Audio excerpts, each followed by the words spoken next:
Good evening and welcome to the Dollar Dogs and Beer podcast. I'm your host, Andrew, and we've got a full round table tonight. Jason and Joe are with me as always. Well, Jason when he's here and not off gallivanting across the countryside. And our fantasy baseball champion of the first inaugural year, Mr. Ron, is joining us as well. Gentlemen, how are you tonight? Doing good. I feel like we're all doing better than Joe is, though. Joe, I feel so bad, man. I was really hoping to have some nice little cat fight energy going in the playoff preview for Phillies and Cubs, but sadly was not to be. Yeah, I think my shirt pretty much says how I feel right now. So, yeah, just ridiculous, man. I don't. More on that later, as they say. Yeah, absolutely understandable. Ron, you got to be happy. I mean, other than facing the Marlins in round one, because that always sucks. I mean, I'm not really too terribly worried about the Marlins, but that's true. Atlanta did break the jinx of the Marlins cannot lose in the postseason back in 2020, so you're welcome for that. But that's going to be a good series because you just never. They are literally the penultimate wild card of wild card teams, so you just never know what you're going to get with them. But we'll hit on that later. So, Jason, what are you drinking tonight? So I have game one of the wild card for the Phillies, which is tomorrow, and I was anticipating an early game, so I went with a high noon. This one is a watermelon. Instead, since the Phillies have the 8:00 game tomorrow night, high noon for the time I will probably be getting up on Wednesday. Because tomorrow night into Wednesday is going to be a very late night, I have a feeling. But yeah, high noons are pretty good. And this is the first time I've had the watermelon. It's actually pretty tart. It almost drinks like a sour, which is pretty sweet. Wouldn't that be sour? Didn't I say sour? No, but then you say it's pretty sweet. So we're just kind of gotcha. He's throwing those dad jokes out there. Sweet is sour. I mean, I've got over a decade's worth of practice, plus, my whole childhood listening to my dad, which Jason knows better than almost anybody. Oh my gosh. Band camp with my dad. Oh yeah. Joe, what are you drinking tonight? Hey man, one thing that won't let me down: Evan Williams and Mountain Dew.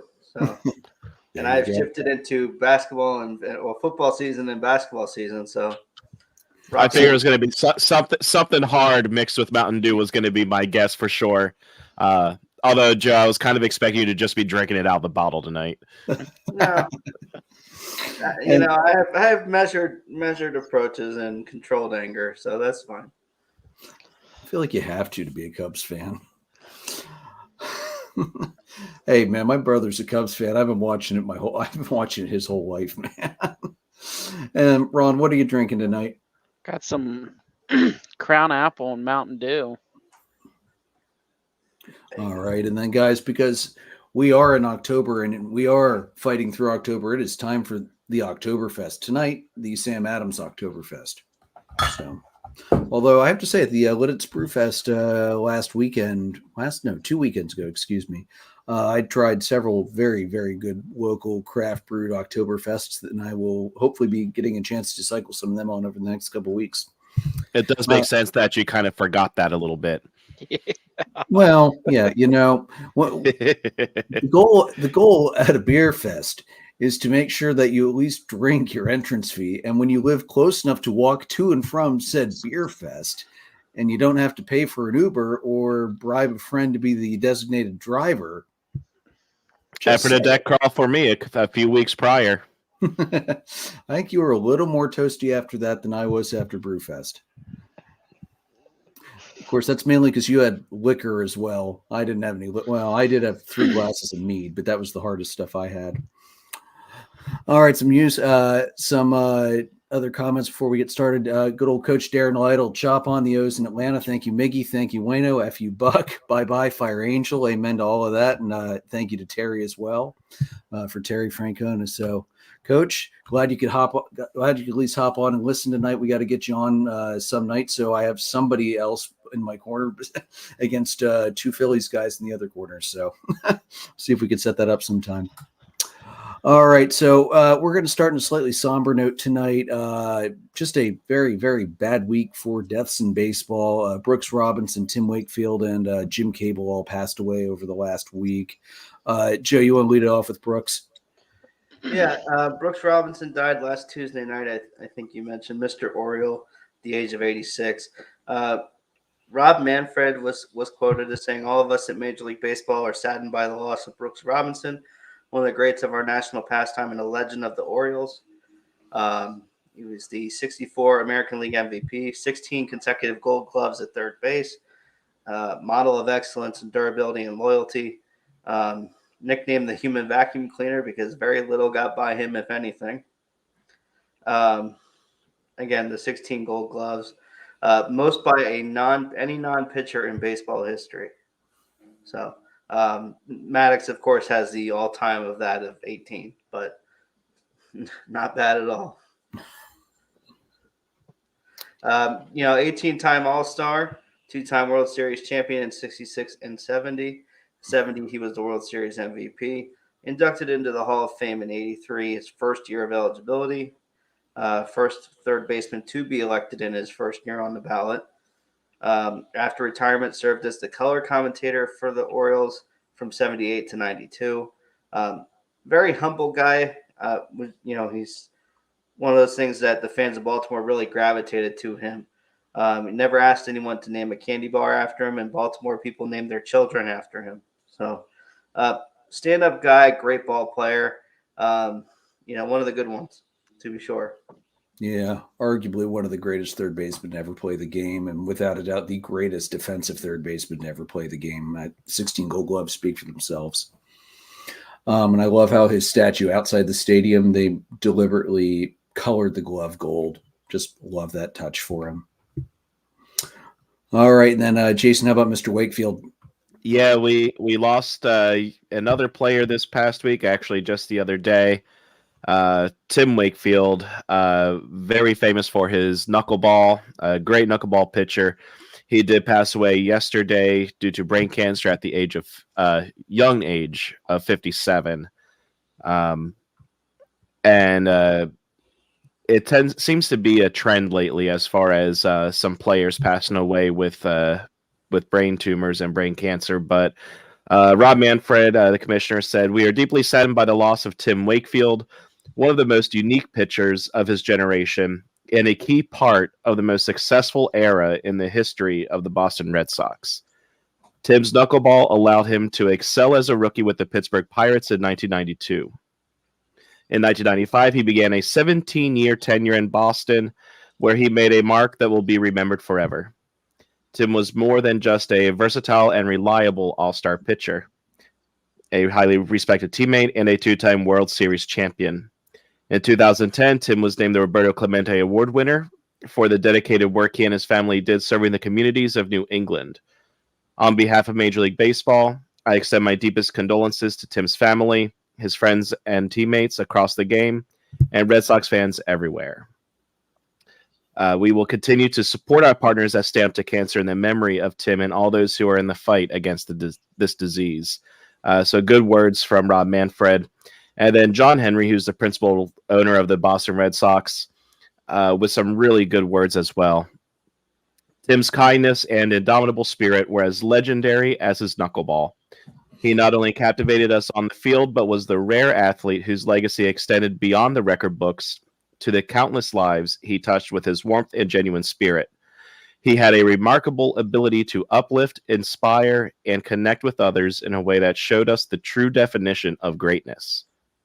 He embodied the very best of what it means to be a member of the Boston Red Sox, and his loss is felt deeply by all of us."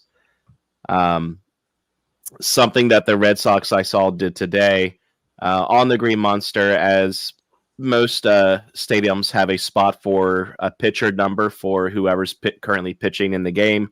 Well, the Red Sox season has ended. They did not make the postseason. And on the monster today, and under the pitcher spot, was Tim Wakefield's number 49. So really nice tribute to him by the Red Sox. And it's really interesting, though, because the news of him battling brain cancer was only made public 3 days prior to his death, so 4 days ago. And he did previously undergo surgery to fight this brain tumor just a couple weeks prior to that. Tim Wakefield was a core member of 2 World Series championship teams in Boston.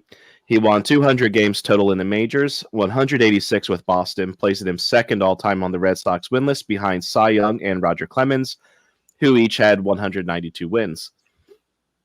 He was known as a selfless teammate and the consummate professional, as well as an active community member. He was an 8-time nominee for the Roberto Clemente Award, and he did win it in 2010.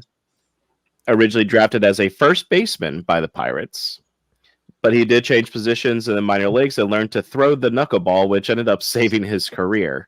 His knuckleball was absolutely filthy. Wakefield's postseason career is one of legend in Boston, whether the Red Sox won the World Series or not. The historic comeback in the 2004 ALCS against the Yankees in Game 3, Red Sox were getting beaten down 19-8. Wakefield gave up his scheduled Game 4 start to come in and preserve the bullpen. He would come back out of the bullpen 2 days later during the 14-inning classic and throw the final 3 high-leverage innings, blanking the Yankees. So, yeah, great career. He was a key part of the team that broke the curse of the Bambino. Baseball will absolutely miss the type of person that Tim Wakefield was and all that he did for the game. Yeah, I saw an interview that was on today, or maybe it was yesterday. Somebody was interviewing Wakefield after a couple of years after he came to Boston and said, "So why the knuckleball?" He said, "Well, I wanted to be able to say that I absolutely tried every single thing I possibly could to stay to make the majors and stay in the majors, and if that meant throwing a weird pitch, then so be it." And he threw it better than almost anybody in the history of the game, I would say. You might have an argument for Knucksy, but there aren't a ton of great knuckleballers, but Wakefield is definitely one of them. Coach Lytle also said, "Rest in peace, Tim." Thank you, Grinky, as well. This season gave us so much. Johnny, my buddy, my barber, he'll be missed. And Johnny, I know that means a lot coming from you as a Yankees fan, because you guys both spent much time both tormenting Wakefield and also getting tormented by Wakefield as well. Just an absolutely amazing pitcher to watch. That I know how to throw it. I could still throw it, but boy, I couldn't tell you where the hell that thing's going when I do throw it. What a pitch. I remember might have been Bob Euchre who said, best way to catch a knuckleball is to wait until it stops moving and then pick it up. All right, and then the last death from baseball over the past week. This was for one of the noted baseball writers, Jim Caple. He spent 17 years at ESPN, among other places. He ended his career with The Athletic. He just died yesterday as well. He covered 20 World Series for ESPN, the St. Paul Pioneer Press, and the Seattle Post-Intelligencer. He also covered a half a dozen Olympic Games, and he closed his career, like I said, writing for The Athletic. He was really one of ESPN's most popular columnists for the ESPN.com page 2, where he would take a more lighthearted look at sports, often poked fun at the New York Yankees. He actually spun that into a book as well called The Devil Wears Pinstripes. Hilarious read. Highly recommend it.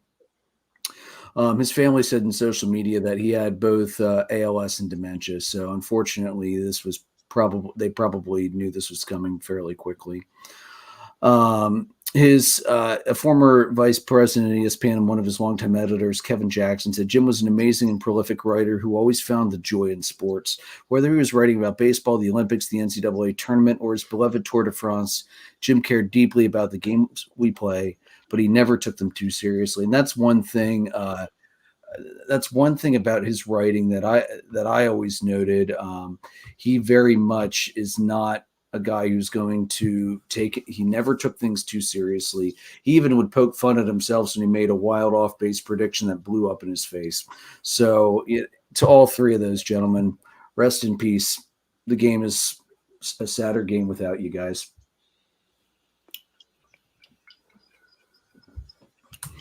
All right, Joe. Let's keep things rolling. Why don't you do your read the room and then roll into your Cubbies rant, because I'm sure you've got a couple things to get off your chest about your idiotic manager, among other things. Yeah, a couple things. Josh Hader.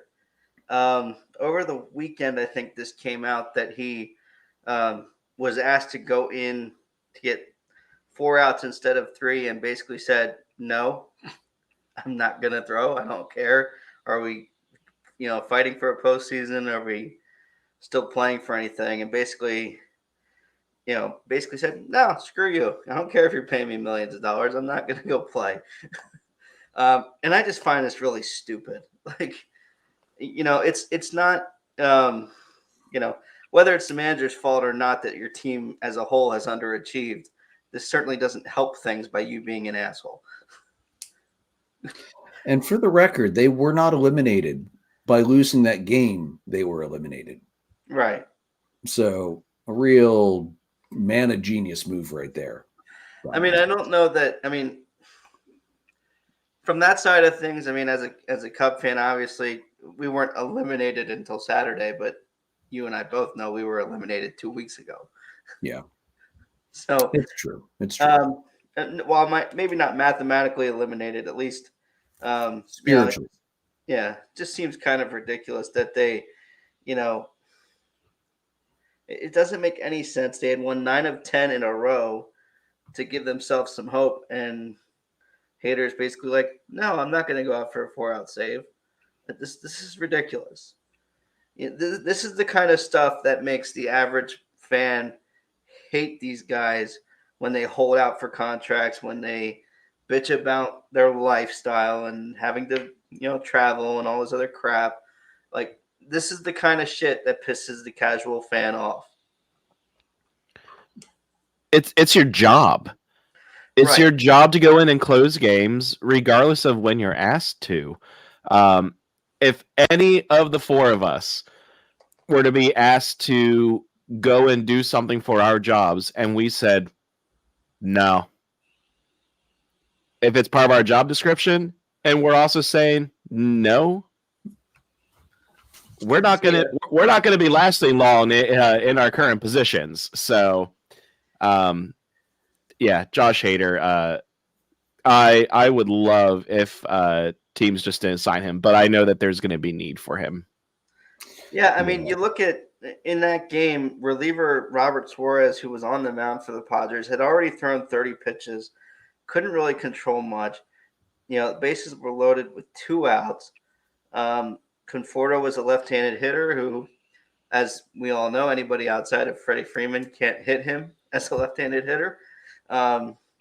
So, a perfect opportunity for him to help out his team, and he was like, screw it, I don't care.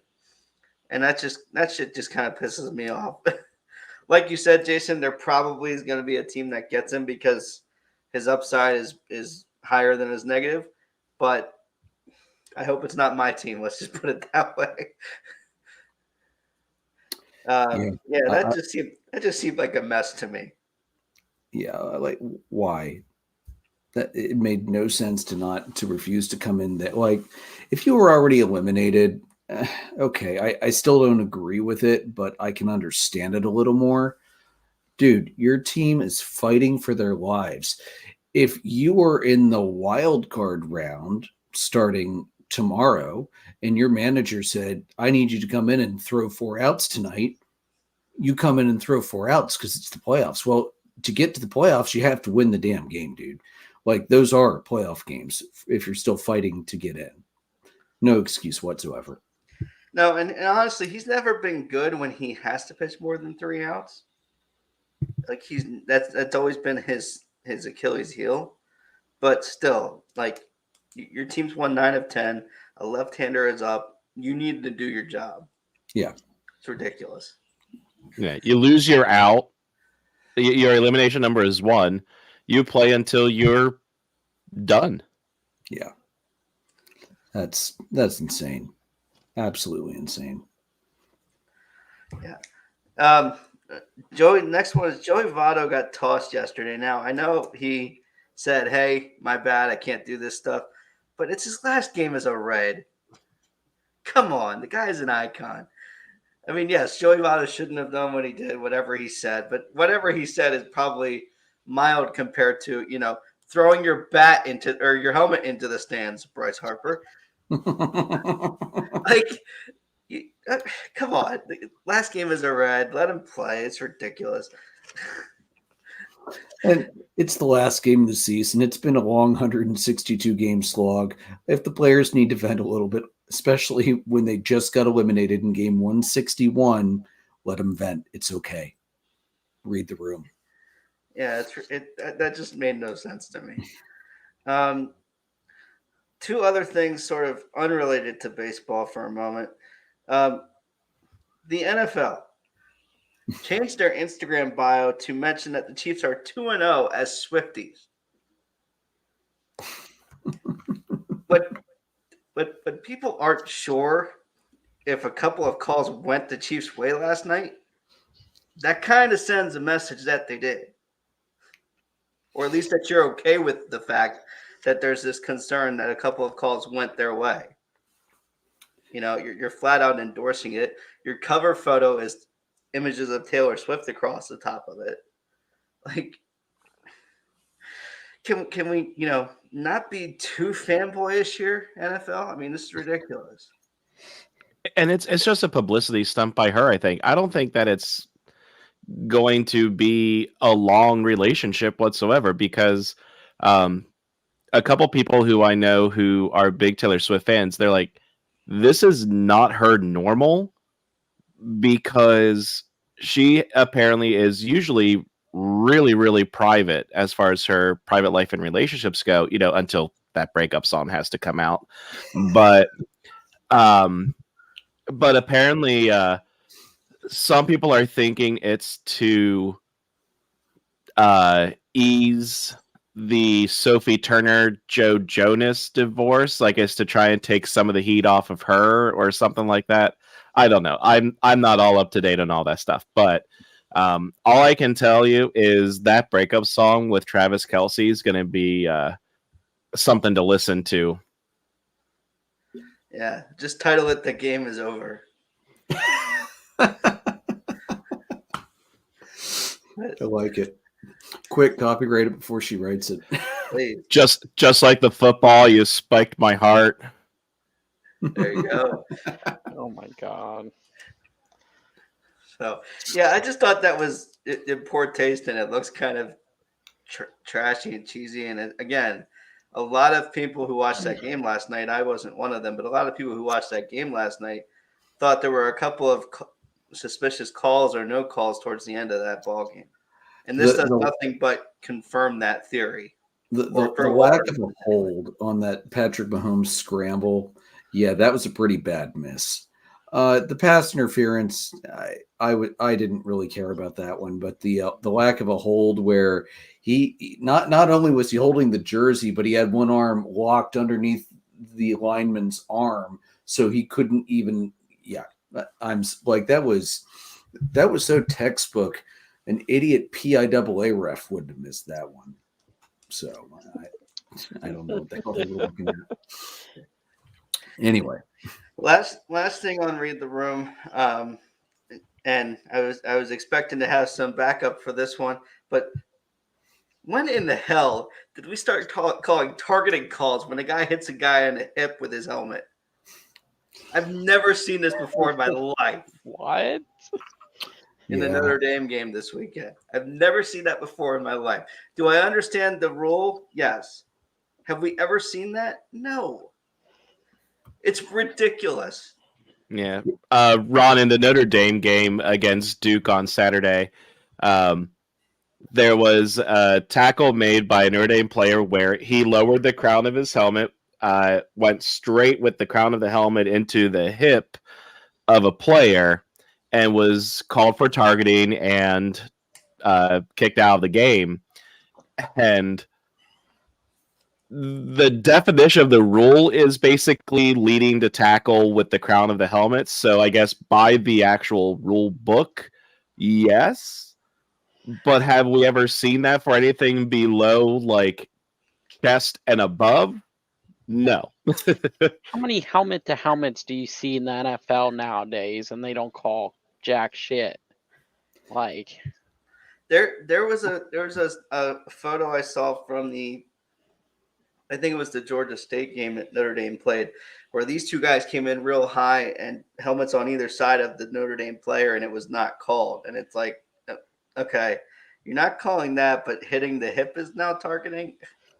What when the two players hit, were they leading with the crown or were they leading with the face mask? I'd have to look at it again, but I thought it was crownish face mask.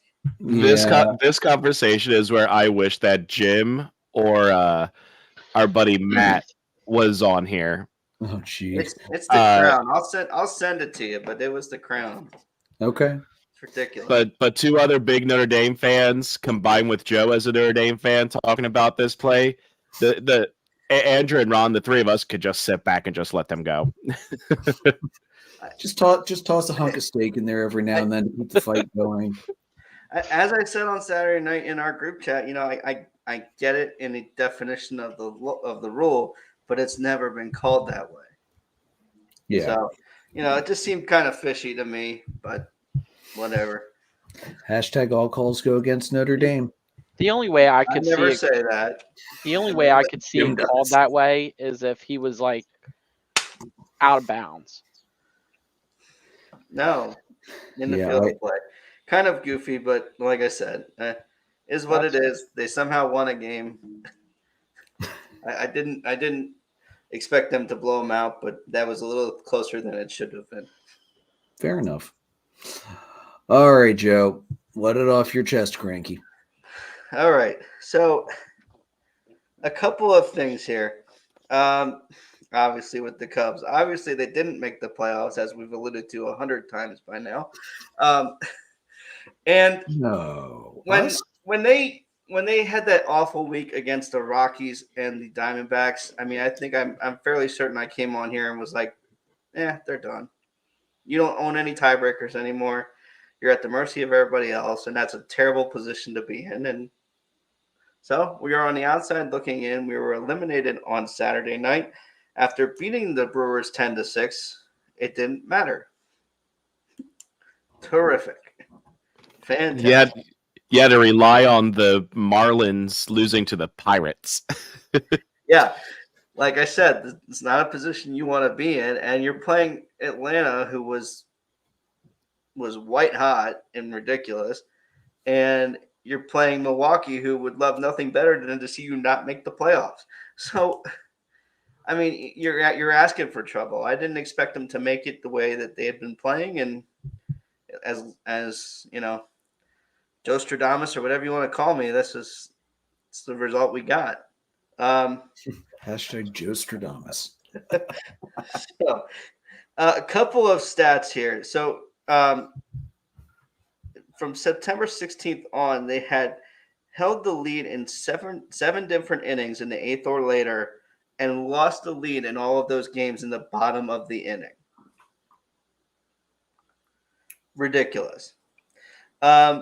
They lost 15 of 22 down the stretch.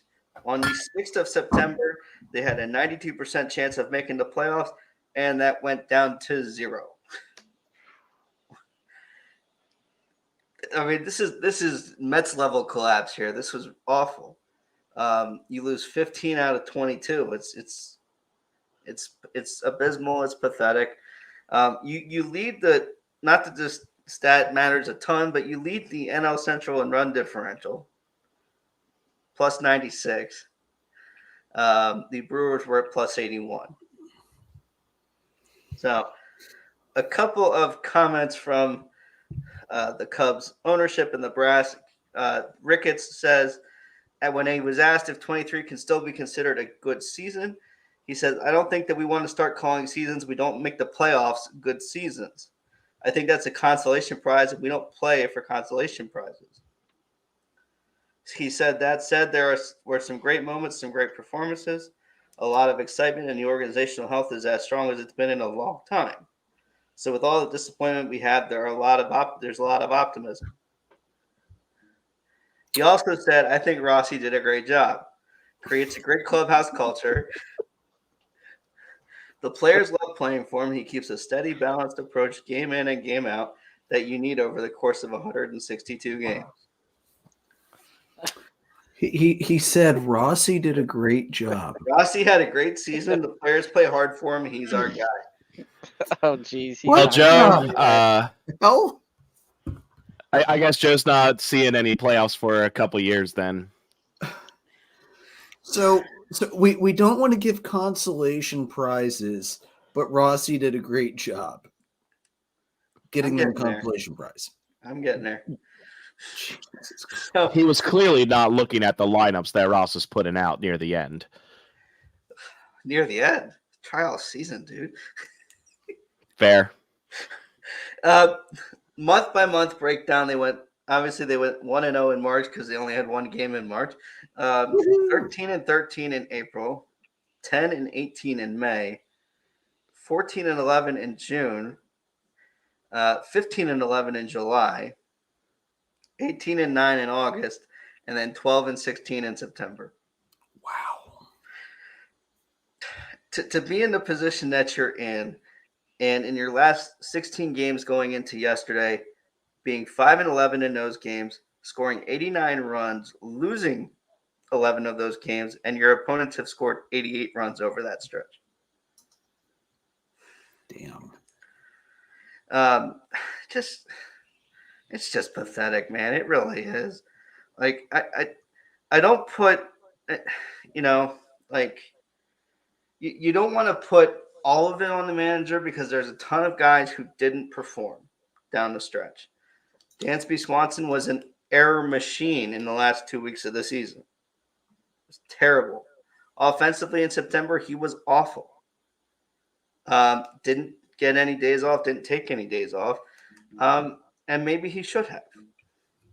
When you don't have a ton of depth like the Cubs didn't have, you're going to push guys that probably need a day or two, and you're going to push them until they just get hurt or say, screw it, I can't play today.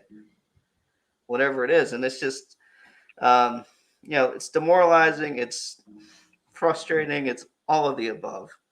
Obviously, was there some good this year? Yeah, they outperformed expectations, clearly.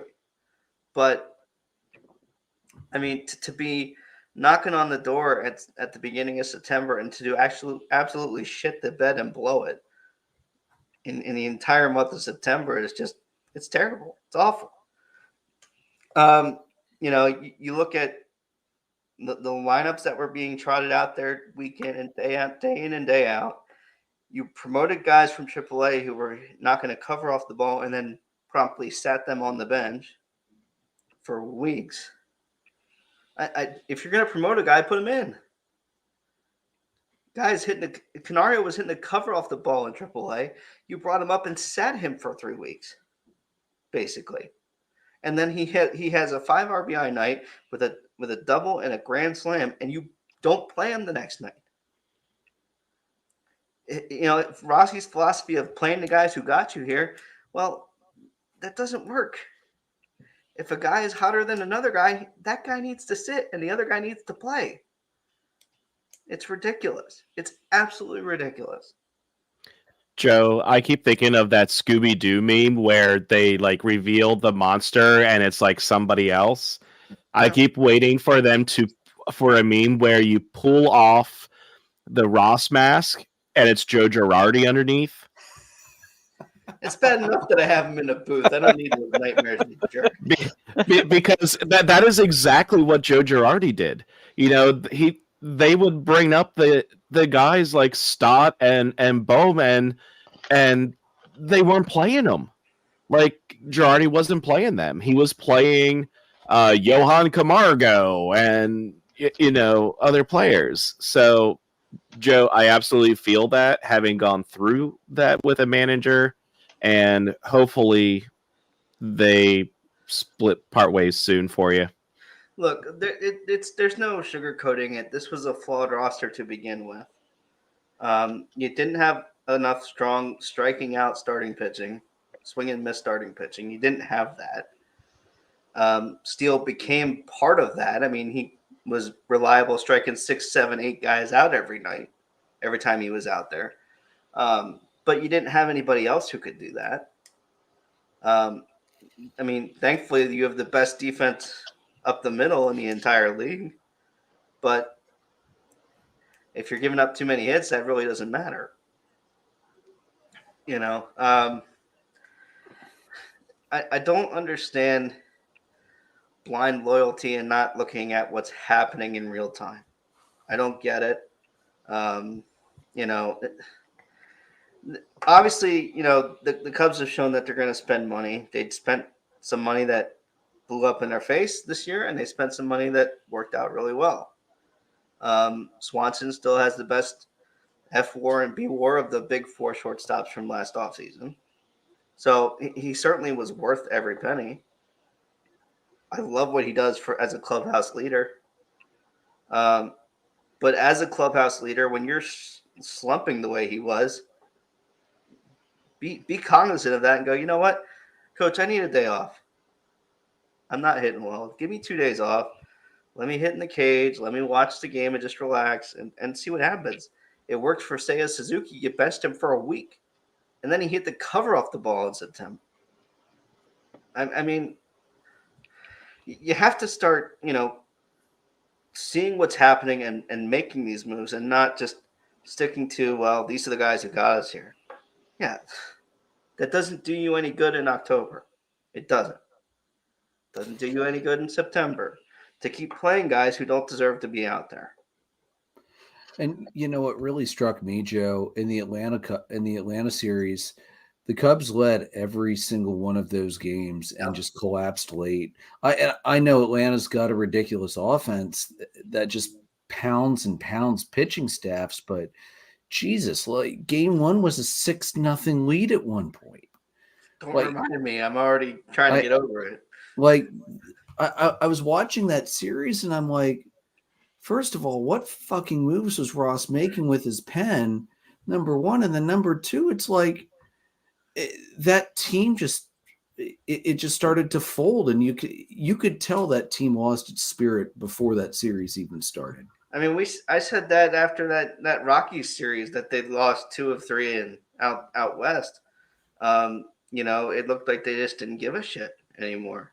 Mm-hmm. And I mean, you can't use the excuse they're tired because everybody's tired at this point in the year. Yeah, you got to gut it out if you give a care enough. And you know, at least half of the blame for this collapse goes on Ross. The other half you can attribute to player performance, some to injuries, obviously. But again, every team has that. right. So the X factor in this discussion is the manager at this point. You know, and trying to be able to manage all of that, handle the injuries that come your way.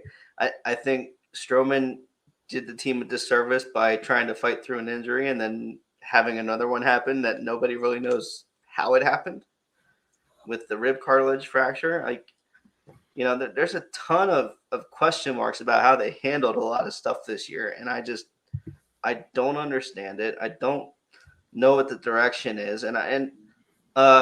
You know, I listened to the CHGO guys a lot the last few days, and they were like, you've proven you want to spend money. You say you want to spend money. It's time to spend money this offseason. Cody Bellinger should not hit the open market. You should lock him up. You should lock up another starting pitcher or two who's available. And, you know, another bullpen arm or two. They need to lock up some things, and they need to be serious about who they want to promote. Player development has really messed with them. Mervis came up and wasn't successful, you know, and it's just been ridiculous. You know, so it's disappointing and frustrating, and all of those emotions wrapped into one. So, you know, To help you out a little bit, Joe, just remember, last year you wanted the Cubs to re-sign Wilson for like most of the season. They didn't, and it did work out for him. Yeah. But silver lining there. Silver lining there. Cody Bellinger is not Wilson Contreras. Yeah, they need to get Belly re-signed, man. Don't let him hit the market. Get him signed now. Please don't let this happen. Yeah. The guy clearly loves playing there. He had a bounce back year this year. He deserves to get paid, and you should be the one to pay him. Yeah, absolutely. All right, Joe, you feel a little better? Sure. For lack of a better term. Yeah. All right, let's roll it into the postseason preview. Here, I'm going to pull the bracket up for you guys to take a look at on the screen here. Let me just share that. All right, guys. So here it is, the final bracket. So on the NL side, because as we all know, the NL is the superior league to the American League. Your number one seed, you have the Atlanta Braves, and they are the number one seed overall. So should they advance to the World Series, they would have the home field advantage there. The Orioles are number 2 overall. In the Atlanta side of the bracket, they've got the Phillies at 4 and the Marlins at 5, because as we all predicted, the NL East did get 3 teams in. We just did not expect it to be the Marlins over the Mets. That still feels weird to say, not going to lie. On the Dodgers half of the bracket, as they locked up the 2 seed, they will face the winner of the Brewers and the Diamondbacks, the 3-6. Looking at the American League side on the Orioles half, they will be playing the winner of the Rays and the Rangers. I think that's actually going to be one of the most exciting series of the wild card round personally. And then in the Astros half, they will face the winner of the Twins and the Blue Jays who got bumped down in that last day as the AL West sorted itself out. That was an absolutely wild ending to the AL West race. So, guys, let's take a look. We'll start with the wild card rounds. We'll start the American League side because I know Jason and Ron will save you guys for last. Blue Jays Twins. That I was really expecting Blue Jays to hold on to 5 and that to be the Astros at 6 or maybe the Mariners at 6, but that didn't happen. The Twins are by far the weakest of 6 division winners, and I don't think there is any doubt in anybody's mind about that. But the Blue Jays, they've been streaky. That offense never really quite clicked to its full potential this year, I don't think. So do you think the Twins will pull off the surprise and move on to face the Astros, or do you think that the Blue Jays will move on to face the Astros? Ronnie, you've been quiet for a while. We'll let you lead this one off. Honestly, both teams have great bats, but another thing they have is really good pitching. So that I think the Blue Jays are going to move on. I think they have a little bit more of an edge over the Twins. All right. Joe? I'm taking Twins in this one. I like their starting pitching. I think it's a little bit better. The Twins are in a bit more of a groove lately in their last 10 games. I know it's a weak division that they ran away with, but I think they have enough pitching to hold the offense at bay. I think the Blue Jays, like you said, have been streaky. I don't know that Matt Chapman really got his groove back. He was on a tear at the beginning of the year and just kind of dropped off. They were hoping George Springer was going to put some spring in their step, and that didn't, work the way it should have for most of the year. So I have the feeling it almost feels like the Blue Jays, yes, they were in the 5 spot, but I think they sort of backed into the playoffs from an energy standpoint. So to me, I'm going Twins. Okay. Jason? Yeah. First of all, this is basically the playoffs of the East divisions because half of the field is from an Eastern division. 3 teams from the AL East made it in, and I think the Blue Jays are going to actually win this round because they faced a gauntlet in the American League East.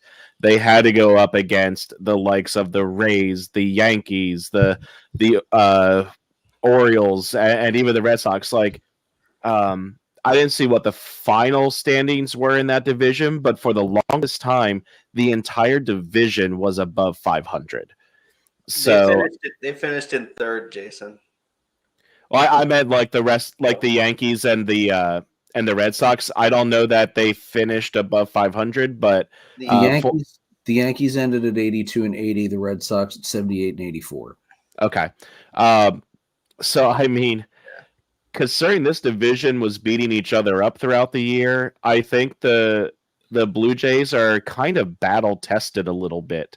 So it's going to be a good series. I think it's going to go 3, but I'm going to take the Blue Jays in this one. I'm also going to go Blue Jays. I wouldn't be shocked to see the Twins win it, to be honest. You want to talk about a pair of teams that kind of backed into it, because the Blue Jays had the Central wrapped up 3 weeks ago or maybe 2.5 weeks ago, because the AL Central is dog shit week. I mean, I believe they're the only team over 500, right? Yeah. The entire division is under 500, and Detroit ended in second place in that division. That division sucks. The Twins are not as battle tested as the Blue Jays. I'll take the Blue Jays in this one, but I agree, Jason. I think it's going to be a 3-gamer. And then what's going to be a really good series between the Rays and the Rangers. You've got the Rays, who started the year hot as any team has ever started the year, with phenomenal starting pitching that has just gotten worn down by attrition over the entire season. They lost McClanahan. He'll be out for the next year because of Tommy John. The Rangers, they bolstered their bullpen their rotation in the offseason, getting DeGrom, and they got all of 6 starts out of DeGrom before he needed Tommy John. But the Rangers also were aggressive at the deadline. They brought in a lot of pitching. They really shored it up. Did they do enough to get past the Rays? I don't think they did. I'm going to take the Rays, although this is another one I would actually not be surprised to see the Rangers upset. But I think the Rays have more offense at their disposal than the Rangers do, and I think that's what's going to push them ahead. Jason? I'm taking the Rays in this one. Both teams are pretty hurt, especially in the pitching department. Like the Rangers are missing Scherzer and DeGrom, So I look at where the bats come into play, and the bats are fairly level. I think the Rays playing in Tampa, their fans only show up once a year, and it's in the playoffs with those stupid-ass cowbells. So I think the Rays also, again, having been there, the Rangers haven't been there for a while. I think that the experience of the Rays is going to pay off. Experience matters at this stage. So I think the Rays are going to take this one. Okay. Joe? Yeah, it feels like the Rays have too much going for them not to get past the Rangers. I feel like there's a lot of disappointment with how the Rangers sort of ended things here at the end of the year, kind of on the backslide of things. They spent 159 days in first place, only to lose the division to the Astros at the end of the weekend. So to me, I'm going Rays on this one. What about you, Ronnie? I'm gonna go Rays. I honestly think their offense is just a lot better. I feel like they have more consistency, I think is the word I'm looking for, than the Rangers do. All right. Can we just take a moment and just all come together about how pissed off we are that the Astros won that division? Yes. Here. Seriously. Come on, Rangers. You had one job. Come on, Mariners. They have the damn tiebreaker. Yeah. Dave, damn it, Dave. Waiting to do, dude.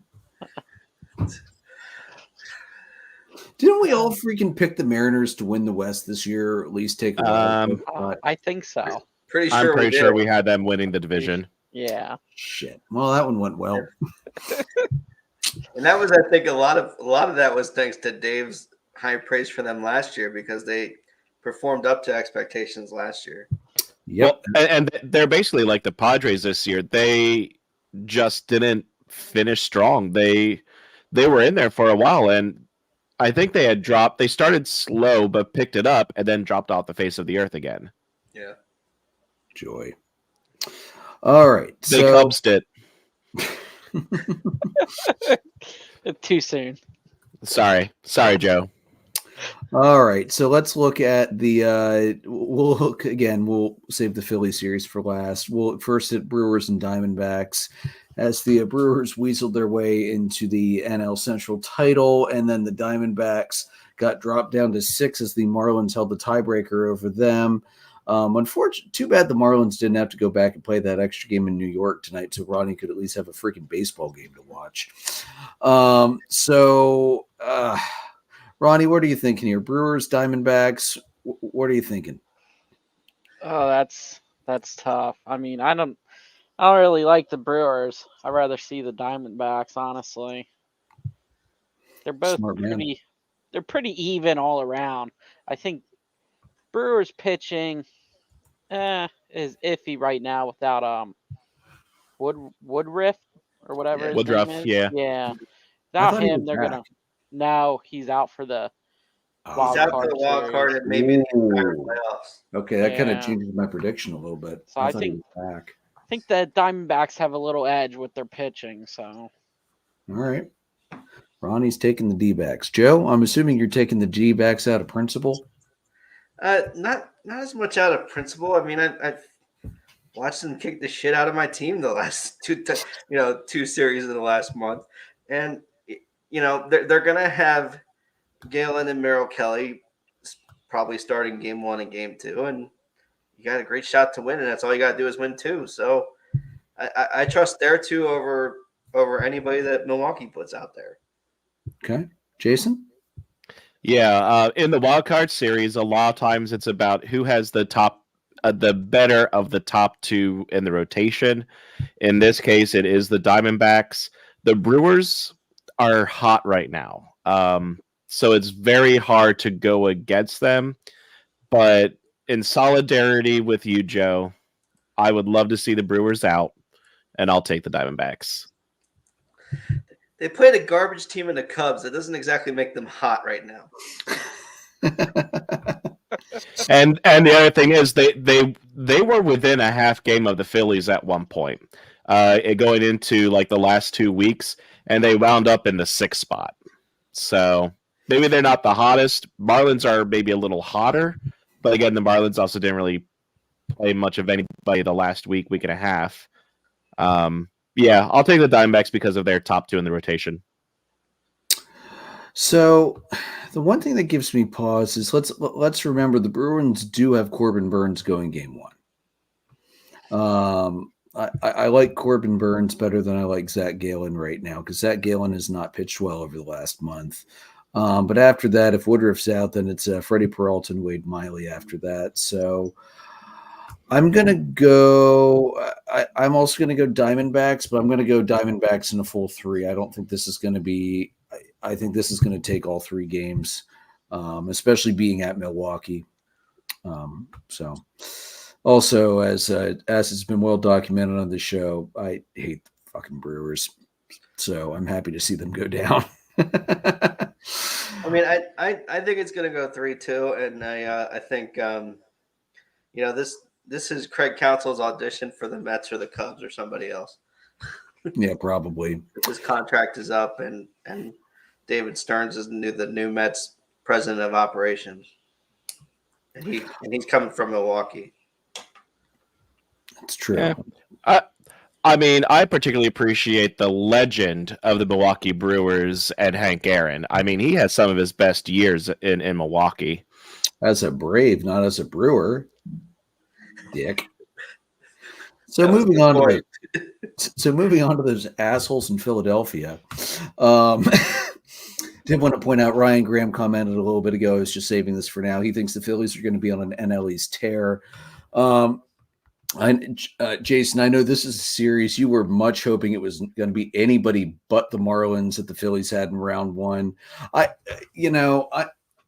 go last. I want to let you guys have a chance to tee off on it first, but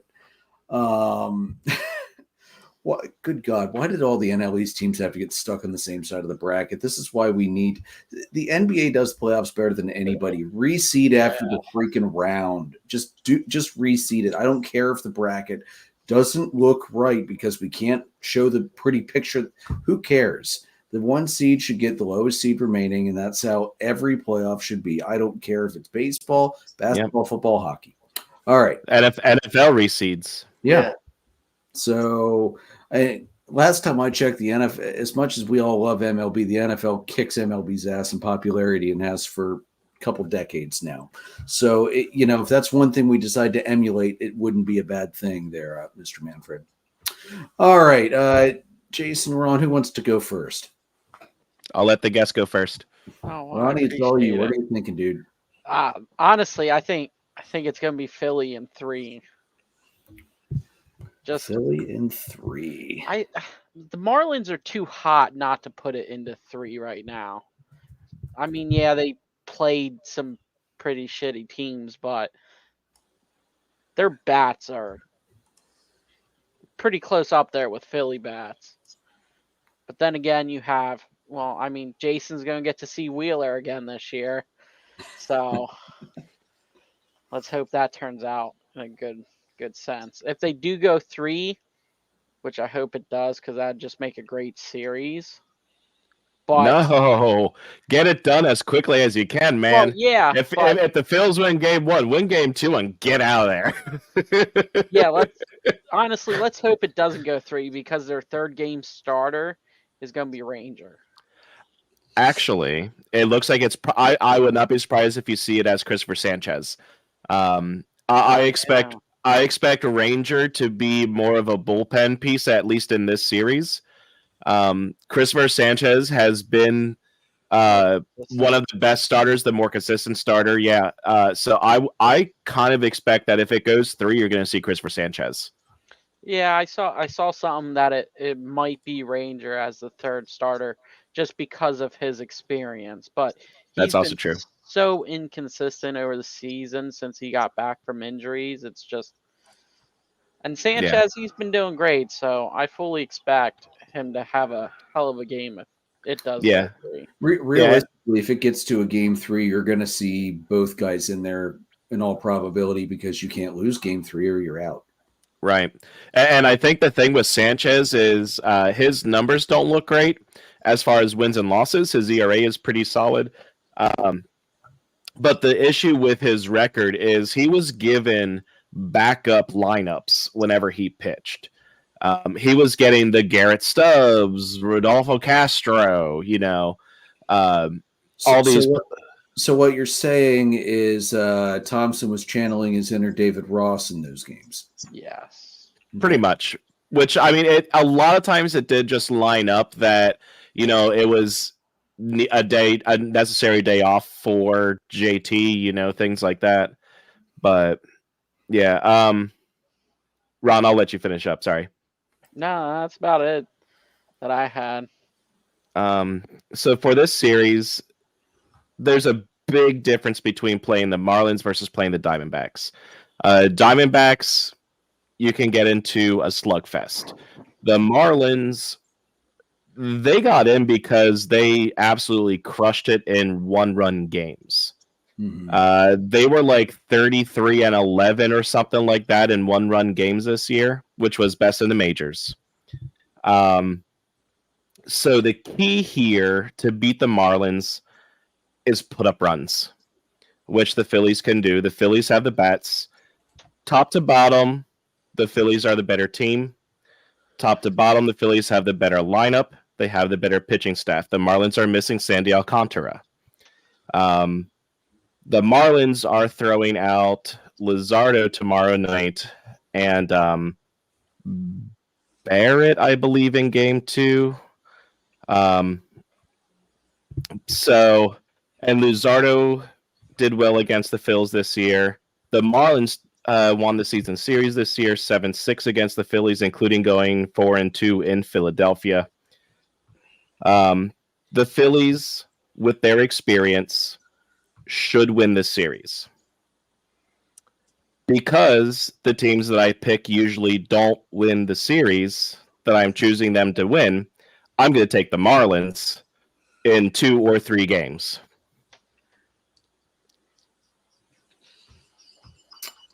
Two or three. Wow. Do I feel that that's going to happen?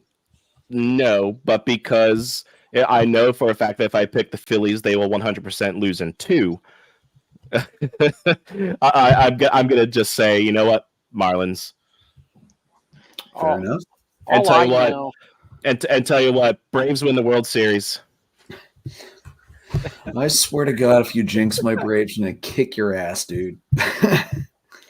Have to. Reverse psychology, my ass. Joe, what are you thinking? I don't know, man. This one is has fish upset written all over it.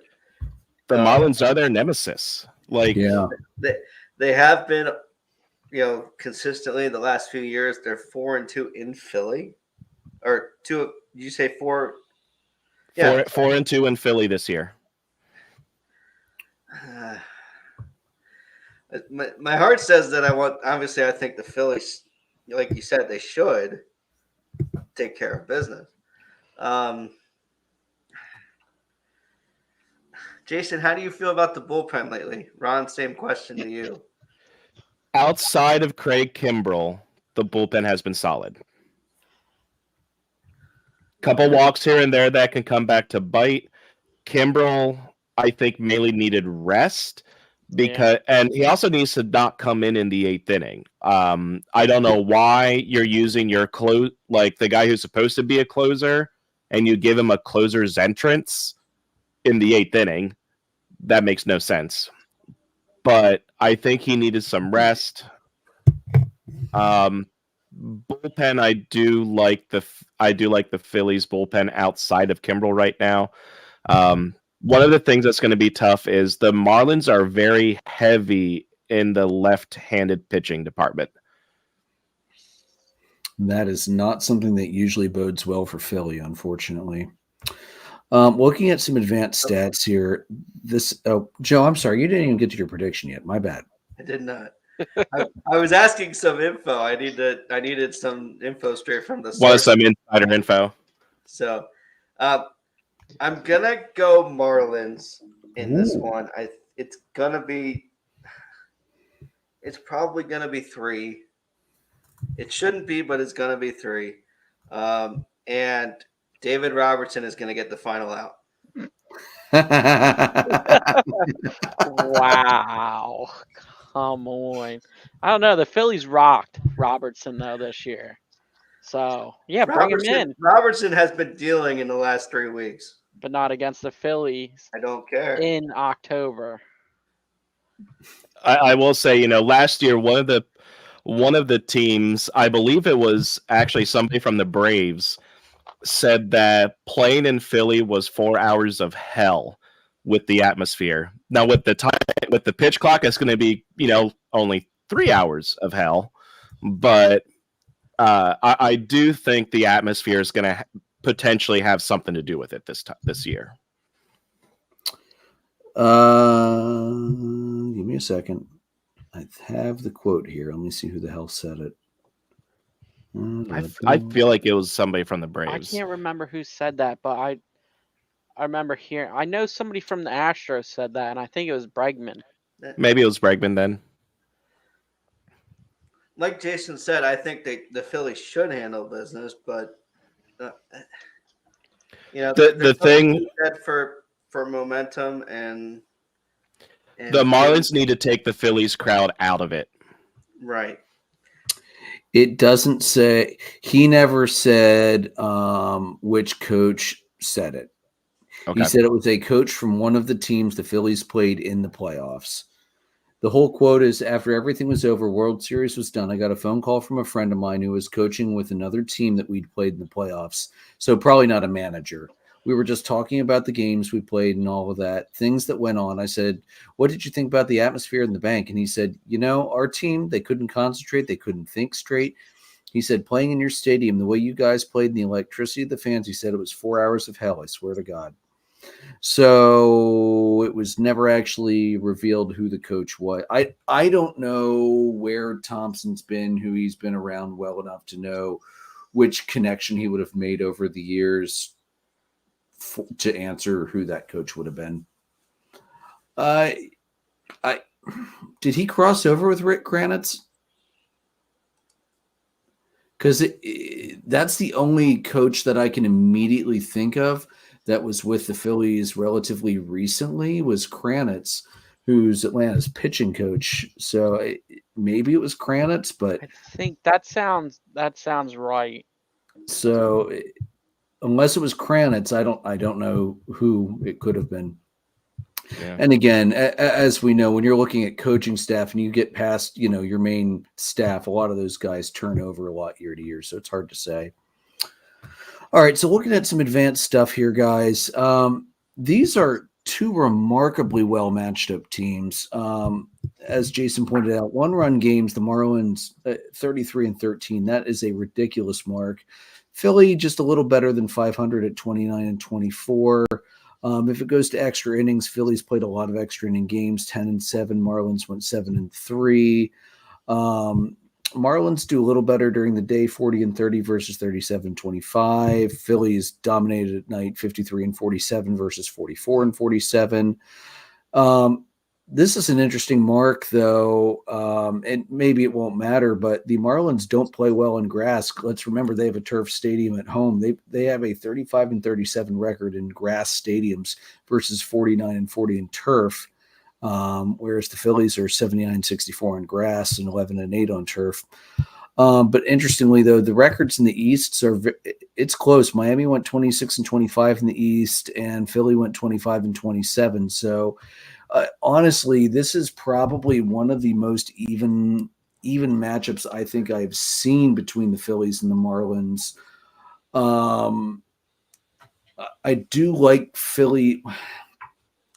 I like generally. Can we just stop right there and just say that? We just heard Andrew say, "I like Philly." Thanks, everybody. It's been great. Andrew likes Philly. We're done. Are you? I swear to God, if you try and make me out as a Swiftie too, I'm leaving. Probably are. Andrew, are you seeing red right now? Red. Maybe this red right here. I like some of Philly's pitching better than Miami's. I think Wheeler is definitely the better go-to one. I don't know how much I can trust Nola, though, in game 2. Like last year, Nola was lights out. This year, Nola has not pitched well for the entire year, and it's a contract year, which is worrisome. Will he be able to dial that back up like he did last year for the playoffs? I mean, that's going to be one of the biggest questions Philly has. The thing that I think should scare you the most about the Marlins is not whether they're going to decide to start tomahawking balls and hitting the long ball. It's, can you get them to try and go all long ball and stop playing small ball? Because the Marlins play better small ball than anybody in the league. And they've got good speed up and down that lineup with a couple of exceptions like Jorge Soler. See, and that's the thing that the Phillies don't defend as well as the small ball. They're much better than they used to be, but still, just as big as that outfield is in Philadelphia, that's just a rough thing to play against at times. One thing that I will say to your points there, Aaron Nola has been pitching better over the last few weeks. Which is also completely opposite of his entire career, but go on. I know, right? Yeah. Usually it's the September meltdown, but no, he's actually been really good in September. I got to see him pitch last week in the clincher, and he looked like Aaron Nola. Now, granted, it was the Pirates, but his starts lately have been looking better. And something to keep in mind as far as the small ball and the big outfield. You're most likely going to see Christian Pache play in left field with Schwarber DHing, or you're going to see, or you're going to see Marsh or Rojas. The Phillies have speed in the outfield. To be fair, I am not expecting to see Schwarber touch the field other than to bat. Because if Rob Thompson starts him in the outfield, they deserve to lose the series. Because Kyle Schwarber should never play in the field ever again now that there is a universal DH. I don't care if Pache, Rojas, and Marsh get injured. You risk Bryce Harper's elbow and move him back to the outfield before you put Schwarber back out there. Just saying. Yeah. Yeah, so I think you're going to see the lineup, especially knowing that the first two pitchers, I believe, at least the first two pitchers are lefties. You're going to see most likely Pache and Rojas in the outfield. Yeah, that's what they rolled out against Atlanta when Ron and I went down when Atlanta started Max Fried. Yeah. So I'm going to take the Phillies, but I'm going to take Phillies in 3. I don't think it's going to be I don't think you're going to get lucky and get that 2 and out. I think it's going to be a 3-gamer no matter who wins it. And it's going to be a hell of a series. And I'm glad I get to just sit back and spectate this one because it's going to be fun to watch. But you guys are going to be on increased doses of blood pressure meds until the Phillies are eliminated. That's my biggest prediction from all of this. All right, guys. So that's our wild card round predictions. Just since we're here, I know we'll change this from round to round, obviously, as results change and predictions potentially get eliminated. But what's your World Series matchup, and who are you picking to win it all? Joe, why don't you go first? You haven't gone first yet. Oh, jeez. Assuming our predictions go as they go as we predict they will go.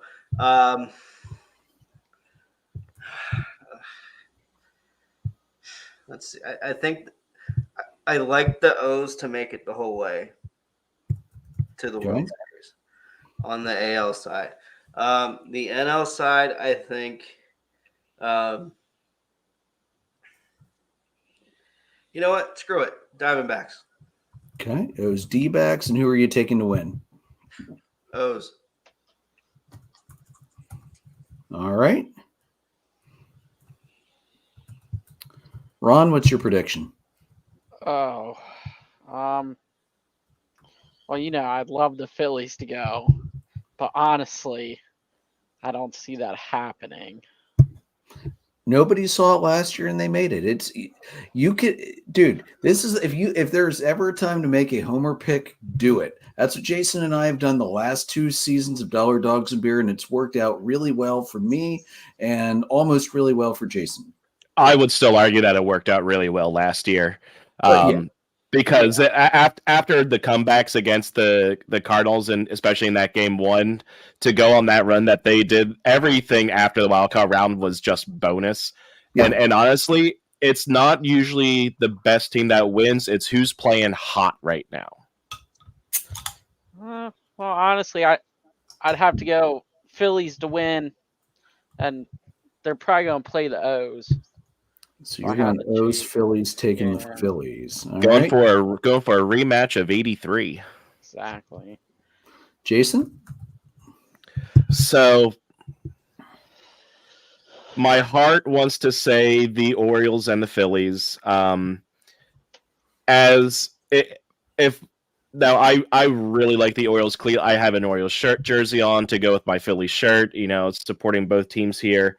As long as the Orioles are not facing the Phillies, I would love the Orioles to win. I love to watch the Orioles win, especially with their young kids. They're just having so much fun. And a lot of times that's also like they might not even feel the pressure. They're just going to have fun.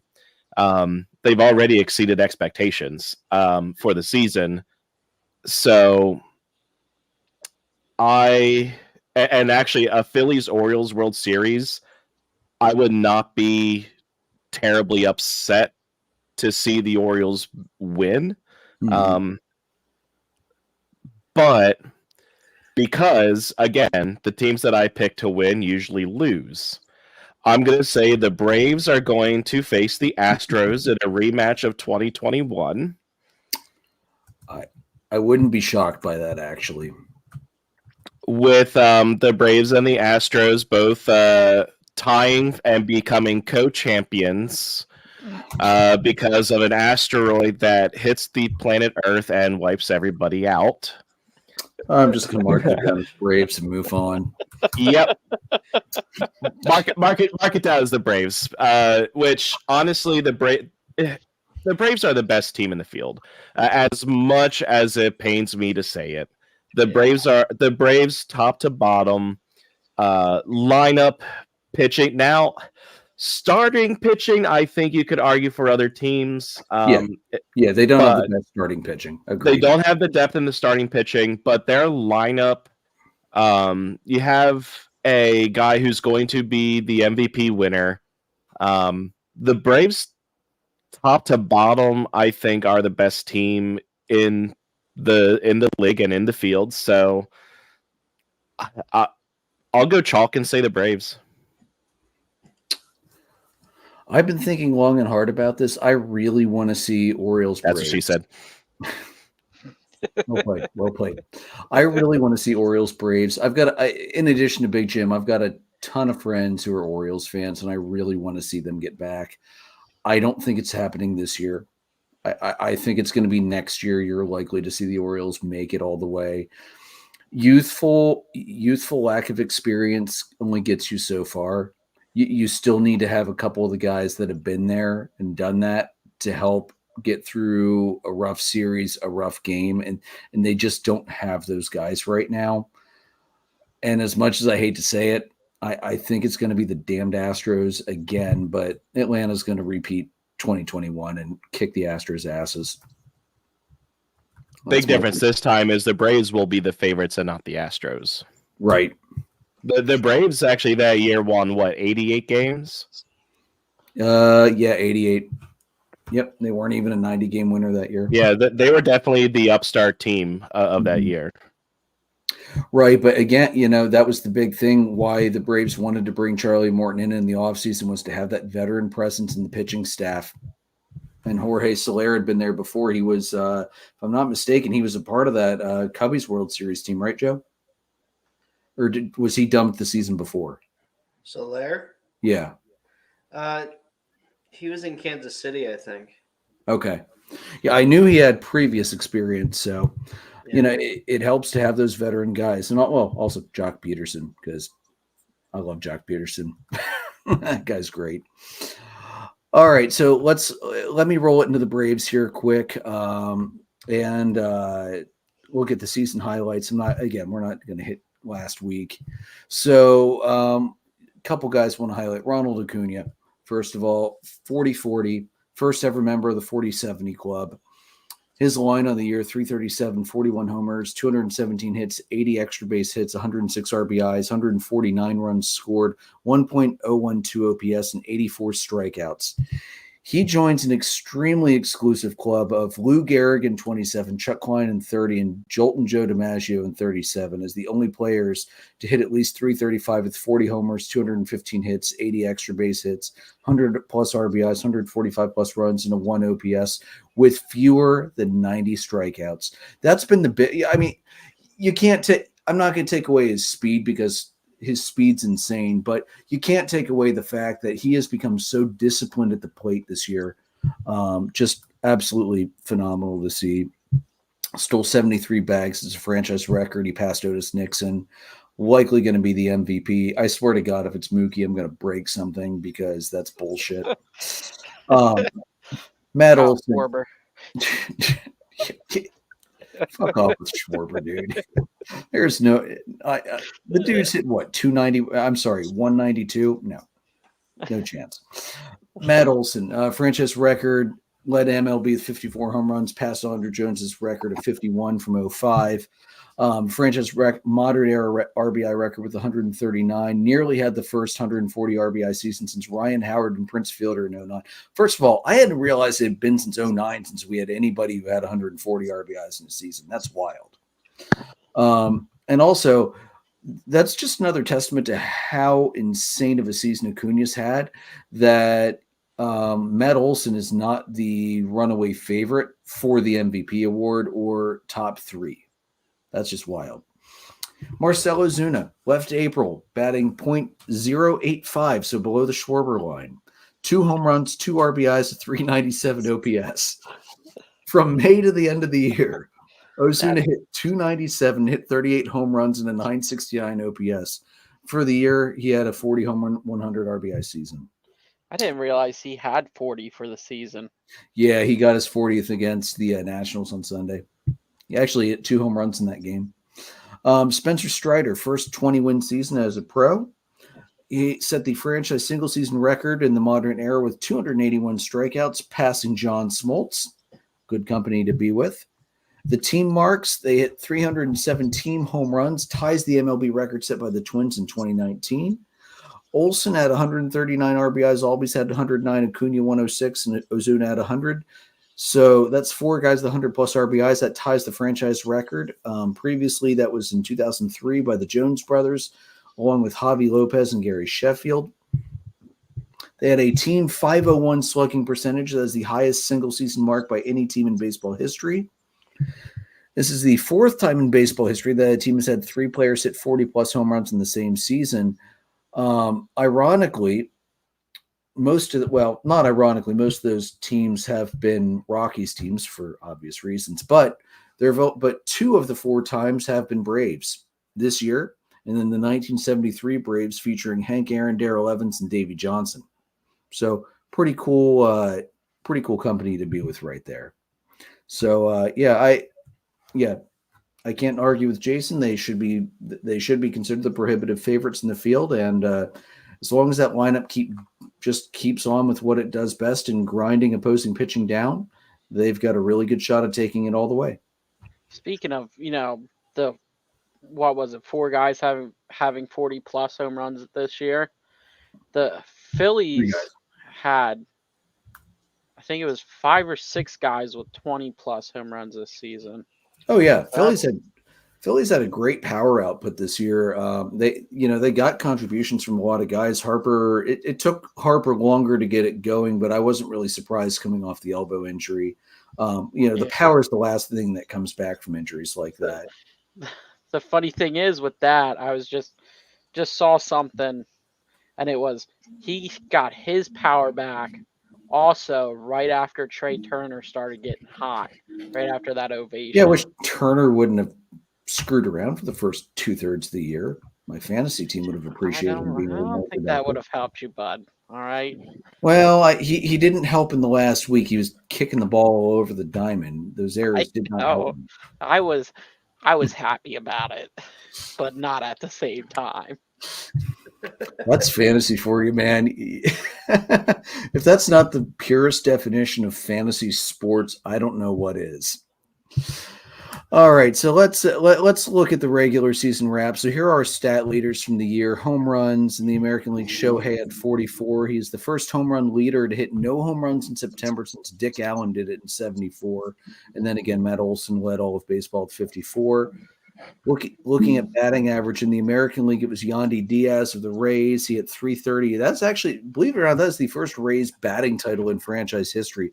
I didn't realize that they had never had one before, so congratulations to Yandy. In the National League, not surprisingly, the guy who was chasing 400 for a good chunk of the season, Luis Arias, hit 354. He is the second player to win a batting title in both leagues since 1901. Who did he play for last year? Twins. That's right. Yeah. Yep. He was a Twins guy. And number 2 in the National League was Acuna at 337. So a pretty good lead there by Arias. I know that the 2 of them had gotten close for a while, and then Arias really went on a tear in September. So congratulations to Arias on that. RBIs in the American League, Kyle Tucker at 112. This is his second straight season with 25-plus homers, 25-plus steals, and 100-plus RBIs. So Awesome job for Tucker there. And then Olsen, of course, led baseball with 139. Jason, fun stat that you missed while we were gone. Matt Olson's 139. He almost became the first guy since Ryan Howard and Prince Fielder back in 2009 to have 140. I hadn't realized it'd been that long. So, but he didn't. That's a I shame. know. One off. I'll take it. I think Howard had like 146 that season. Yeah, it was up there. Howard was pushing 150 that year, if I remember. Yeah. Why is 154 coming to my mind? Isn't that the all-time record for single season? It might be. Anyway, somebody look that up while I keep going. I got it. Stolen bases in the American League. Esteury Ruiz of Oakland had 67. He broke Kenny Lofton's single season record for stolen bases by an AL rookie. And what's really crazy, he did that despite missing a month of the season with a shoulder injury, and he still got 67. And then Acuna led MLB in the National League with 73, first 70-plus stolen base season since 2009. So, those bigger bases might have helped. But who got second in that one, Andrew? To be honest, I didn't look. I was only looking at the leaders. Was it Turner? I don't know. I just figured since you mentioned Acuna being second, I figured I'd ask who got second this time. Oh, no, I don't know. Looking at pitching wins, the American League was tied. Chris Bassett and Zach Eflin both had 16 because, of course, Eflin had 16 once he left the Phillies. It's amazing what happens when you stay healthy. Yeah, and not pitch for Philadelphia. He stayed healthy for the first time in his career. I'm also looking at Pivetta last year, who in his first year away from Philadelphia also pitched much better. That was much more surprising, though. I'll admit that. In the NL and the MLB lead was Spencer Strider at 20, the only 20-game winner this year. ERA in the American League, Garrett Cole, 263, the first Yankee to win the ERA title since 1980, which was Rudy May. How have the Yankees not had an ERA title since the 80s? That's wild. And then in the National League, they're the Bronx Bombers, not the Bronx pitchers. Yeah, but think about some of those staffs they had in the 90s, man. Oh, yeah, Lemon, definitely. Cones, Pettit, yeah. Wild. And then Blake Snell led the National League at 275. Not bad. Strikeouts in the American League, Kevin Gossman of the Blue Jays, 237, one of 5 pitchers to strike out 200-plus in each of the last 3 seasons, along with Corbin Burns, Dylan Cease, Garrett Cole, and Aaron Nola, actually, as well. So congratulations to Gossman. Strider led the majors at 281. I was really hoping for 300, but oh well. And then for saves, Emmanuel Clase at 44, second straight season he's led MLB in saves. Now he also led MLB in blown saves with 12. I know he had quite a few. I can't remember. And then we had a tie in the National League this year with Camilo Doval of San Francisco and David Bednar of the Pirates at 39. Doval was the first Giant to lead the NL in saves since Brian Wilson in 2010. Boy, there's a name you haven't heard in years outside of music. And 18 of Bednar's saves came in one-run games, so truly a spectacular season for David Bednar. In a Pirates team that for a while looked like they were really going to get rolling and do big things, and then injuries and being the Pirates just caught up with them. So some of the remarkable turnarounds we saw, the Orioles, they went from 110 losses 2 years ago to 100 wins this year. Our buddy Jim sent us some notes here. He said, quote, obviously the team exceeded any expectations, even my own. And even though Felix is out, I truly believe this team can at least win the AL pennant. Haven't been swept since Adley joined last May. They're just so damn resilient. With the passing of Brooks Robinson, I believe there's even more fate for this O's team to do something great. Great comments there from Big Jim. To be honest, I would not be shocked if he ends up being right about that. I mean, remember when Atlanta won in 2001, it was the year Hank Aaron died. Will the Orioles be able to channel that for Brooks? It wouldn't shock me. It's the playoffs and crazy things happen. Maybe they should paint a number. Maybe they should paint his number in the outfield like Atlanta did. Attendance was great this year. Highest average attendance, the Dodgers at 47,371. Highest total attendance, also the Dodgers at 3.837 million. Overall attendance was at 66.2 million, and almost 2 million increase from 2022. So That's very good trending numbers for baseball in general. And, we're going to hopefully see a little boost in that. The Rays' new stadium, they're going to increase capacity from 25,000 to 30,000. Oakland is going to jump capacity up to, I believe they've updated the numbers. It will be 33,000 for the new stadium was the last time I looked. Originally it was 30, so they're going to cram about 3,000 more seats in there. So Can I just say, with this attendance for the Dodgers, I mean, who would the people out in LA rather watch, the Dodgers or the Angels? And I think that might have an effect on why it was so high. Well, Chavez Ravine is just known for selling out all the time, even against crappy teams. Yeah, and while Dodger Stadium itself isn't the greatest as far as like the greatest shape, as far as upkeep and things like that, it's an iconic stadium. And honestly, I was there, I guess it's been 3 years ago now. The views are just spectacular. It's really, really a good area, and it's not in downtown Los Angeles. Like Chavez Ravine is a little bit outside of the city, so it's actually a decent location. Takes forever to get to because it's also still technically Los Angeles, and you have Los Angeles traffic. It took us 2 hours to go like 5 miles, I think it was. Holy shit! That sounds about right. But the experience at that ballpark is also a lot of fun. We complain about the Schuylkill. At least we don't have to deal with 2 hours for 5 miles. Yeah. And we'll also, ignore the rather checkered past of obtaining the land to be able to build Chavez Ravine out there as well, because that was, look it up sometime if you're really curious, but it was not pretty. There was a lot of eminent domain nonsense going on to build that ballpark. But it's a nice park. I cannot wait until we get a chance sometime in the next couple of years to go out there and see a game to knock off some more stadiums for the boys. Let's turn things around and look at some utter failures, shall we? And no, Joe, we're not going to talk about the Cubs. Number one. The Cubs weren't the utter failure. David Ross was the utter failure. That's 100% true. All right, number one, Oakland's owner, John Fisher.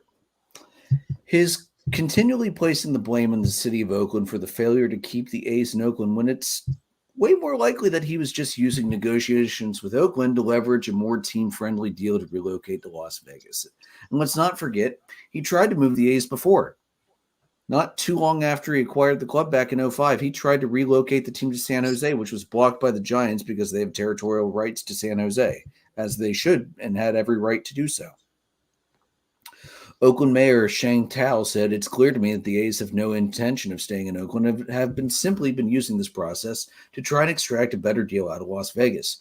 I'm not interested in continuing to play that game. The fans and our residents deserve better." And frankly, I agree with Mr. Tao on that one.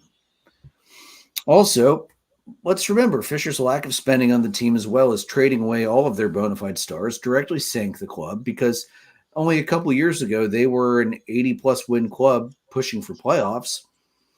And, trading everybody that had a WAR above 2 away tends to sink the abilities of your club down, and it kept fans away from the Coliseum, sabotaging negotiations with Oakland in that manner as well. So even though Atlanta has been a direct recipient of said selling of stars, I still say, screw you, Fisher. You suck, and you should not be allowed to be an owner anymore. And the fact that you're moving the A's into Las Vegas is criminal. Next, let's talk about one of our. Let's talk about the Mets. Yes, let's. And I really wish either Todd or Logan were on right now. I'm sure they are glad that they're not. I'm sure. I think they politely would have declined the invitation anyway.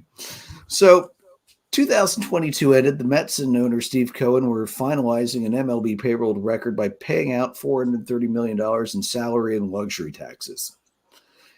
He then doubles down in free agency, adding Justin Verlander at 2 years, $86.7, Kodai Senga at 5 years, $75, which actually wasn't an unreasonable deal. Jose Quintana, 2 years, 26, and a little steep given his age. And then re-signing Brandon Nimmo, 8 years, 162, and re-signing Edwin Diaz, 5 years, 102. For those who weren't keeping track of the math at home, that's $501.3 million. If the Correa deal hadn't fallen apart, that total would have skyrocketed to $816 million, which is more than the GDP of some small countries. Oh, man. This year, the Mets are going to shell out approximately $380 million in salary and luxury taxes, the highest figure by more than $80 million to the number 2 team. Their win total from 22 to 23 plummeted from 101 to 74. They sold off everything they could at the trade deadline while being forced to eat significant chunks of salary. They had a ton of injuries, not surprising when the Yankees are starting rotation with 2 40-year-old pitchers. Now, I'm not including the Edwin Diaz injury in that. That was a fluke. That's not their fault. And then what is their obsession with Daniel Vogelbach? Why? The dude's he's worse than Schwarber for boom or bust. Whopper. Yeah, I saw. Yeah, he freaking had his walk-up music changed to that damn Whopper jingle. Like, okay, we get it. You're a fat guy who hits home runs and nothing else. Okay. Problem is, it's more often than not nothing else. So, what are you still doing playing in the majors? Like, at this point in his career, he should really be playing for like an Atlantic League team. That's really what his ability level has gone down to.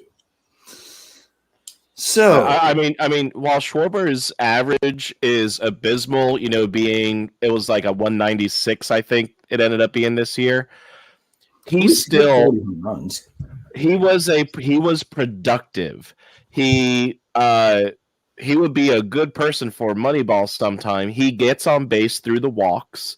He had a career high in home runs. I believe he had 46, 47. 47 with a 197 average. Right. And he hit 100. He got 100 RBI. Like, the guy produced. He doesn't get the singles or the doubles, or the triples. But he produces.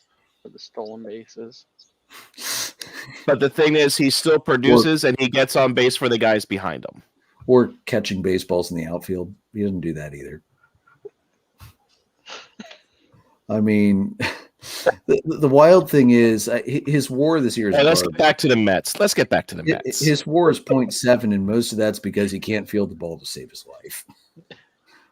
Didn't even negative 2.8 D WAR. That's So anyway, they didn't sign him for the defense.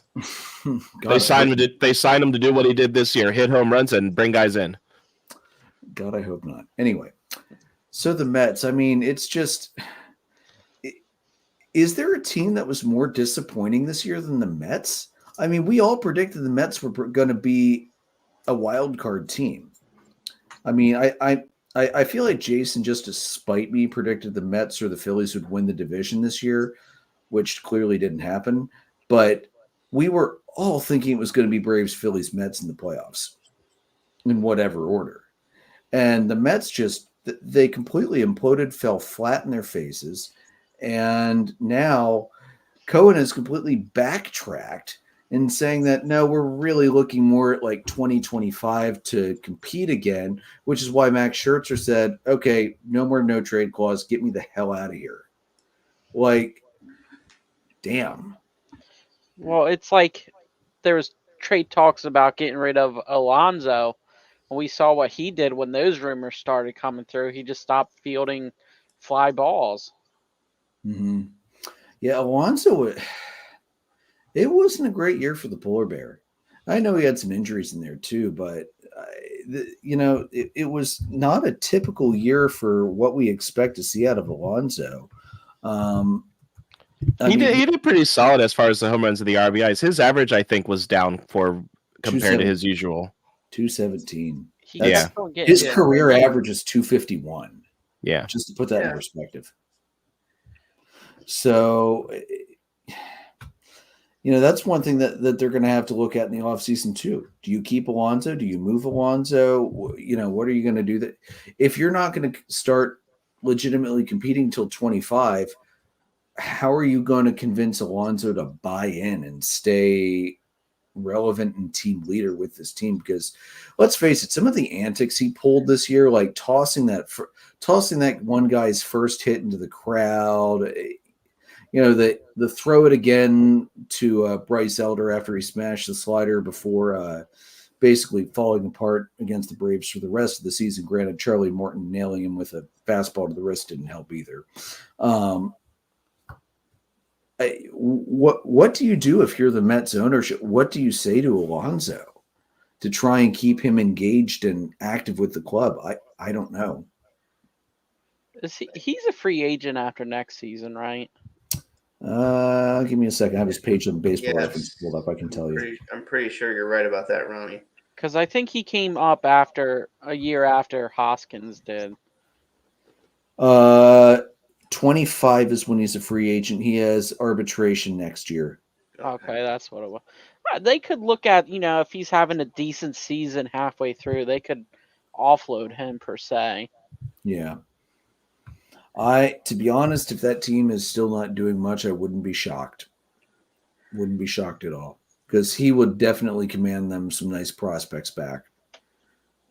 A lot of what you're hearing from the David Stearns introduction today is that he's looking at, more of a youth movement for them, and a lot of the talent that they picked up in trades, obviously, trying to make an impact. It felt like they had a ton of guys, particularly in the infield, and it didn't really have a place to put them that if they brought them up. Maybe they sort that all out in the offseason. Yeah, we'll have to see. So that's the Mets. Well, now let's talk about that other team in New York, the Yankees. God. Because this is the first time – it's the first time ever, the first time in a long time that the Yankees, the Mets, and the Cardinals none of them are in the playoffs. And I'm okay with that, to be honest. So the Yankees, you have a top-heavy roster that didn't perform outside of basically Aaron Judge and Garrett Cole. Their top 8 salaried players were Judge, Cole, Giancarlo Stanton, Carlos Rodon, Anthony Rizzo, DJ LeMahieu, Luis Severino. And only Severino is going to be a free agent after the year. Judge and Cole produced 5.2 and 5.4 WAR, respectively. Everybody else, 0.5. Oh, God. Yeah. Brian Cashman has made some very questionable moves over the last several years. Let's look at a couple here. Trading infielder Tyro Estrada to the Giants for cash in 21. Since that deal, he has put up 7.7 WAR. The Yankees traded Jordan Montgomery, 5.7 WAR since the trade, to the Cardinals for Harrison Bader, who brought back 1.1 WAR. Brilliant. Both are going to be free agents this winter. Frankie Montas, who will also be a free agent this winter, and Lou Trevino have combined for 0.3 WAR since being acquired from Oakland in a 22 deadline trip blockbuster, while the A's got 24-plus years of collective control over a group of young players like Ken Waldichuk, Luis Medina, J.P. Sears, and Cooper Bowman. And these guys have already produced 1.5 WAR, which for a bunch of young guys is great for, a year and a half of play. The Yankees have doled out $162 million for Carlos Rodon last winter, even though he's only topped 2.7 WAR twice in his career, and both times that happened in his walk years. See, Mr. Nola, that's what you do in a walk year. You pitch the best you ever have to get that big contract. Just saying. So, guys, looking at the Yankees and the Mets, who do you think is closer to rebounding and coming back and being a prominent team and pushing for the playoffs again? Personally, I think it's the Yankees. I think they're closer. I think they've got a better foundation. A lot of their youth movement is starting to come up, and giving it time, it will probably get better. And I don't think they're going to have as many holes to fill in free agency as the Mets are going to have to fill if they want to be immediately competitive. So Personally, I'm thinking the Yankees. Jason, what do you think? Based off of current talent, I would say potentially the Yankees. The Mets, they are kind of replenishing their farm a little bit with some of the deals. They had to give up a lot over the last couple years, most notably P. Crow Armstrong to the Cubs. Mm-hmm.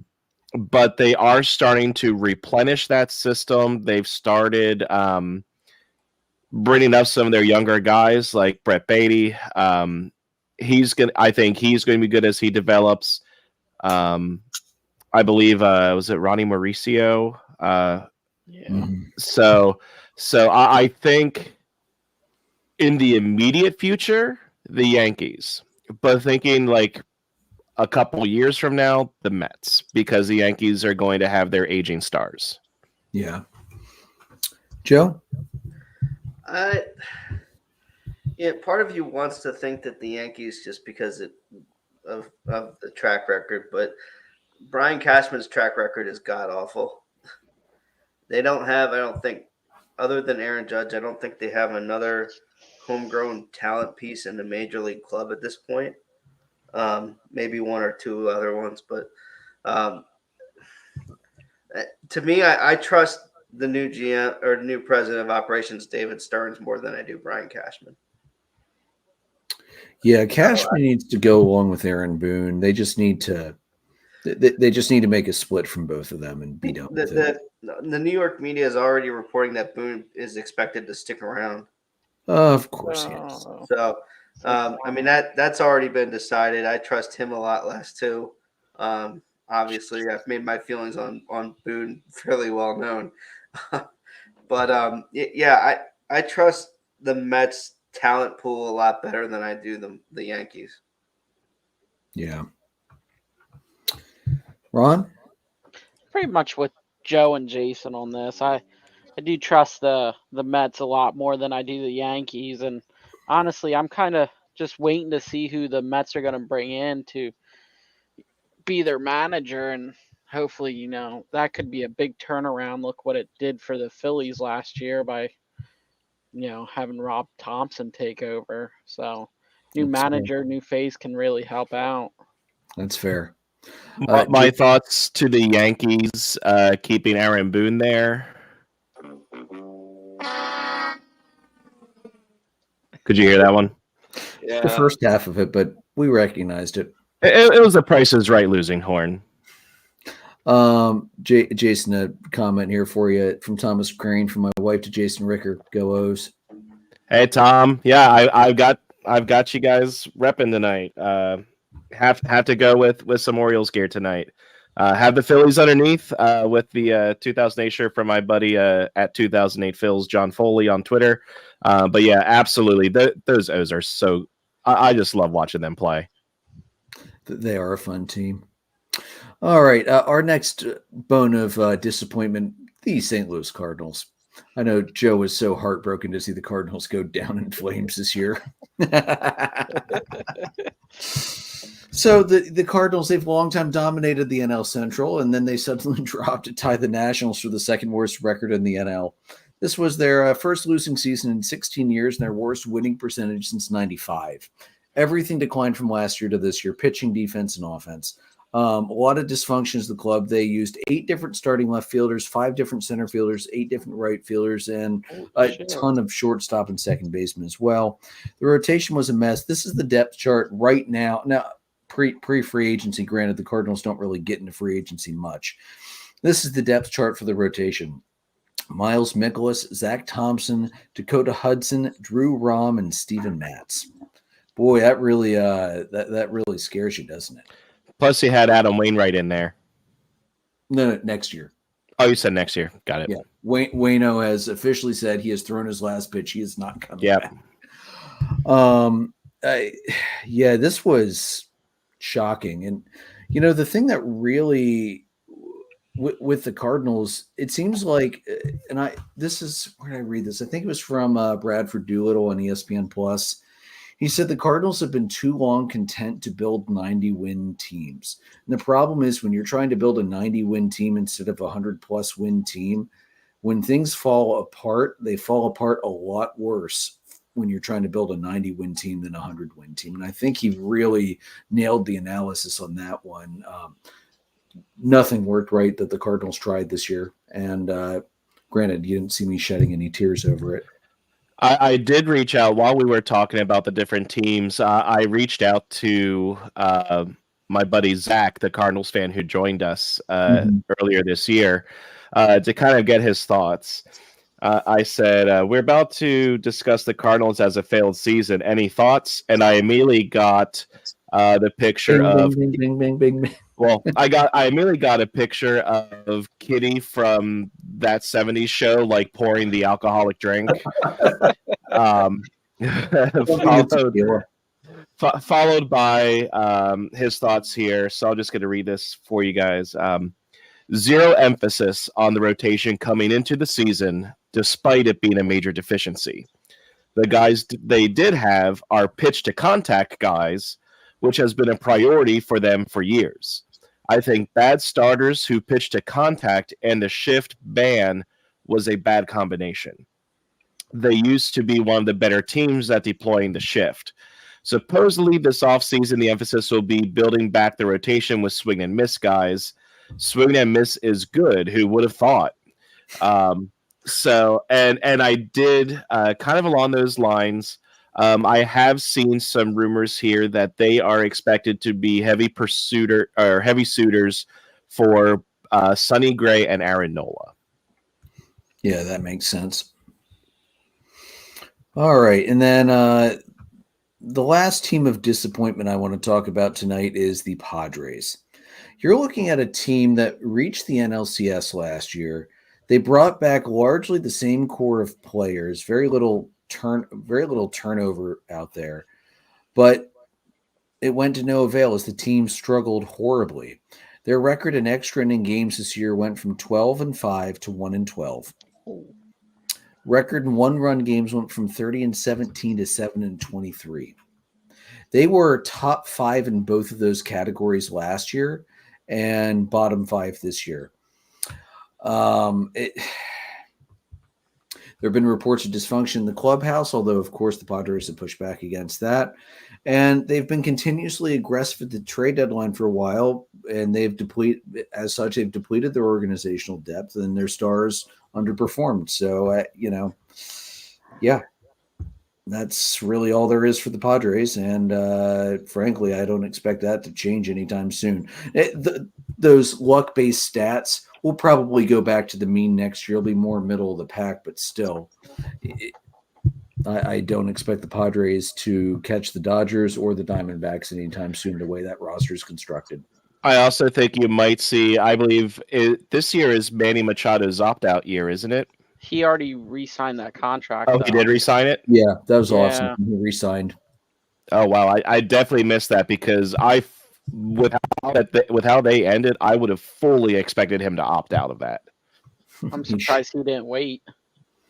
That's what we were talking about that at the week after that happened earlier this year. It was during one of the preview episodes, and that's exactly what Jason, you might not have been on for that episode, but that's exactly what everybody who was here said was, are you nuts? Why would you do that now before you see what's going to happen? Yeah, he cannot re-enter free agency until 2034 when he is 41 years old. He's going to end as a Padre barring a trade. Correct. And I'm sure he has no trade clause. You don't get that many years and not get a no trade clause with it. 17 mil a year for the next 2 years, 25, and then he's making 39 million a year until the end of that contract. Jesus. I do want to point something out for the Padres. Is I saw a stat today. I forget who the other players were, but Juan Soto played 162 games. Why? I think that's who was on the list. Like, that's just, if I read it correctly, I'm pretty sure it was Juan Soto, and there was like 4 other players or something from the league altogether. They all played 162 games. Yeah, he did play 162 this year. Wow, well, he only played, what did he play last year? I'm sure he was close to that last year. He usually does play most of the season, if I remember right. Because if I recall right, when he was with Washington, I was always hoping they'd give him the day off, and they never did. No. Well, now it's a lot easier to go 162 because you can DH too. And yeah, that's true. Yeah. All right, so the managers who have gotten the axe, Buck Showalter, either retired or got fired. It depends on what news organization you're reading that from, because I'm getting mixed messages from that. Terry Francona retired. Phil Nevin was just given the boot from the Angels. Gabe Kapler was given the boot from the Giants. Who else should either be fired or gone? Obviously David Ross. But besides David Ross, do you guys feel that anybody else should either be heavily on the hot seat or gone? I'm also thinking Aaron Boone as well should be on that list. Yeah. Anybody besides those guys? His name is escaping me right now, but the Cardinals manager. Ollie Marmol. Yeah. Yeah. Ollie should at least be on the hot seat after the season that they had this year. Yeah, I would agree with that. I thought I saw somewhere that he was. No, if he isn't, he should be. And if that's the bare minimum. That man should be gone. Yeah. Between the absolute collapse in Game 1 and loss of the wild card series last year and then this year, I think he should at least be on the hot seat. Yeah, with a very, very, very, very small margin for the next year and a quick yank if things don't get better quickly. All right, so the new rules also, we definitely saw an impact on that. Pitch clock, the Mets led the league with violations with 57. The Rays had 52. The Rats had 51. Padres 48. Marlins 47. The Mariners had 15. They had the fewest in the league. Craig Kimbrell led the league with the most individual violations at 13. Blue Jays starter Chris Bassett and Pirates starter Johan Oviedo had 12 and 11 respectively as well. We saw the larger bases definitely helped with the increased number of stolen base attempts, went from 15 to 18 square inches. But I think the thing that actually helped more than the larger bases was the pickoff restrictions where, you have two shots over there. If you go over a third time and you don't get the guy, it's an automatic balk and they move up. So, I think that probably did more than the bigger base personally. And then you also had the defensive shift restrictions, which I feel like if you're going to ban the shift, you should let the guys be able to stand in the shallow outfield if they choose. That's the only thing I don't like that they changed is that not only can you not shift, your second base and shortstop have to stay on the very back edge of the infield. I think they should be allowed to range out in the outfield and take that risk of, hey, if it's not a hard hit ball, they're not going to get to it and throw the guy out. It's still risk versus reward, which is still baseball. But anyway.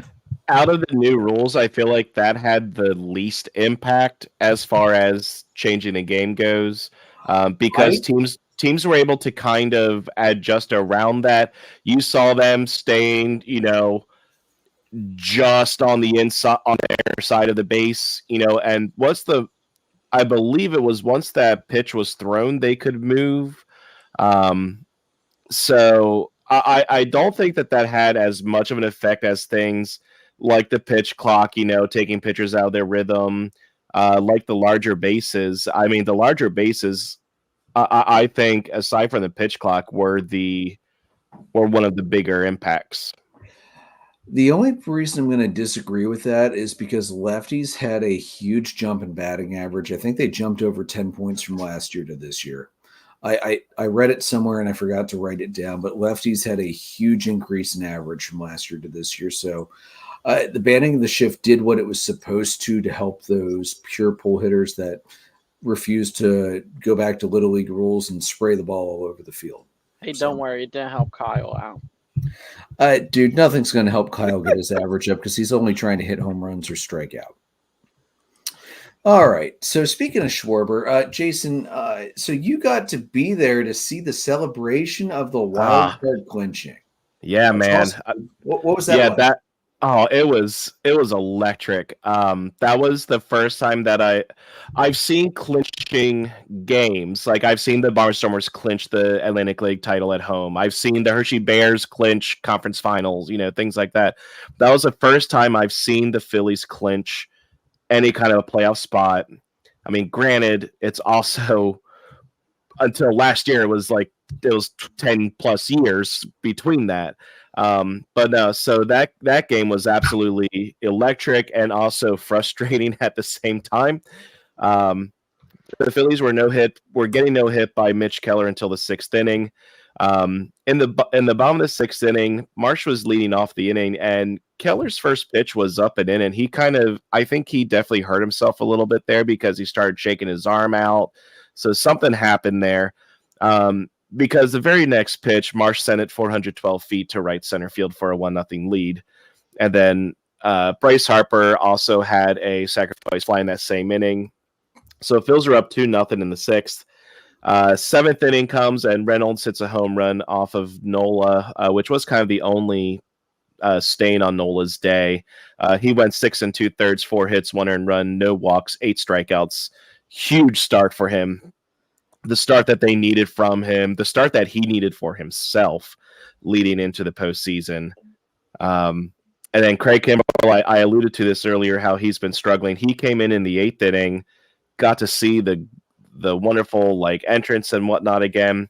Well, he gave up a 1-out tying home run to Henry Davis. So 2-2 in the 9th. Jose Alvarado has a huge 9th inning with 2 strikeouts.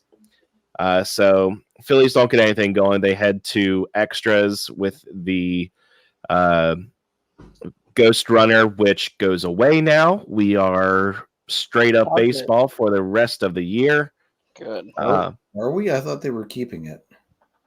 Ghost Runner is gone for the playoffs. Oh, thank God. Now get rid of the pitch clock. I wish. I actually did want to touch on that. So for the pitch clock, I did see a thing today where they're going to have the best of the best as far as I forget what they call them, the pitch clock operators, whoever's doing it, but you're not allowed to do the games that are within your team's, your market.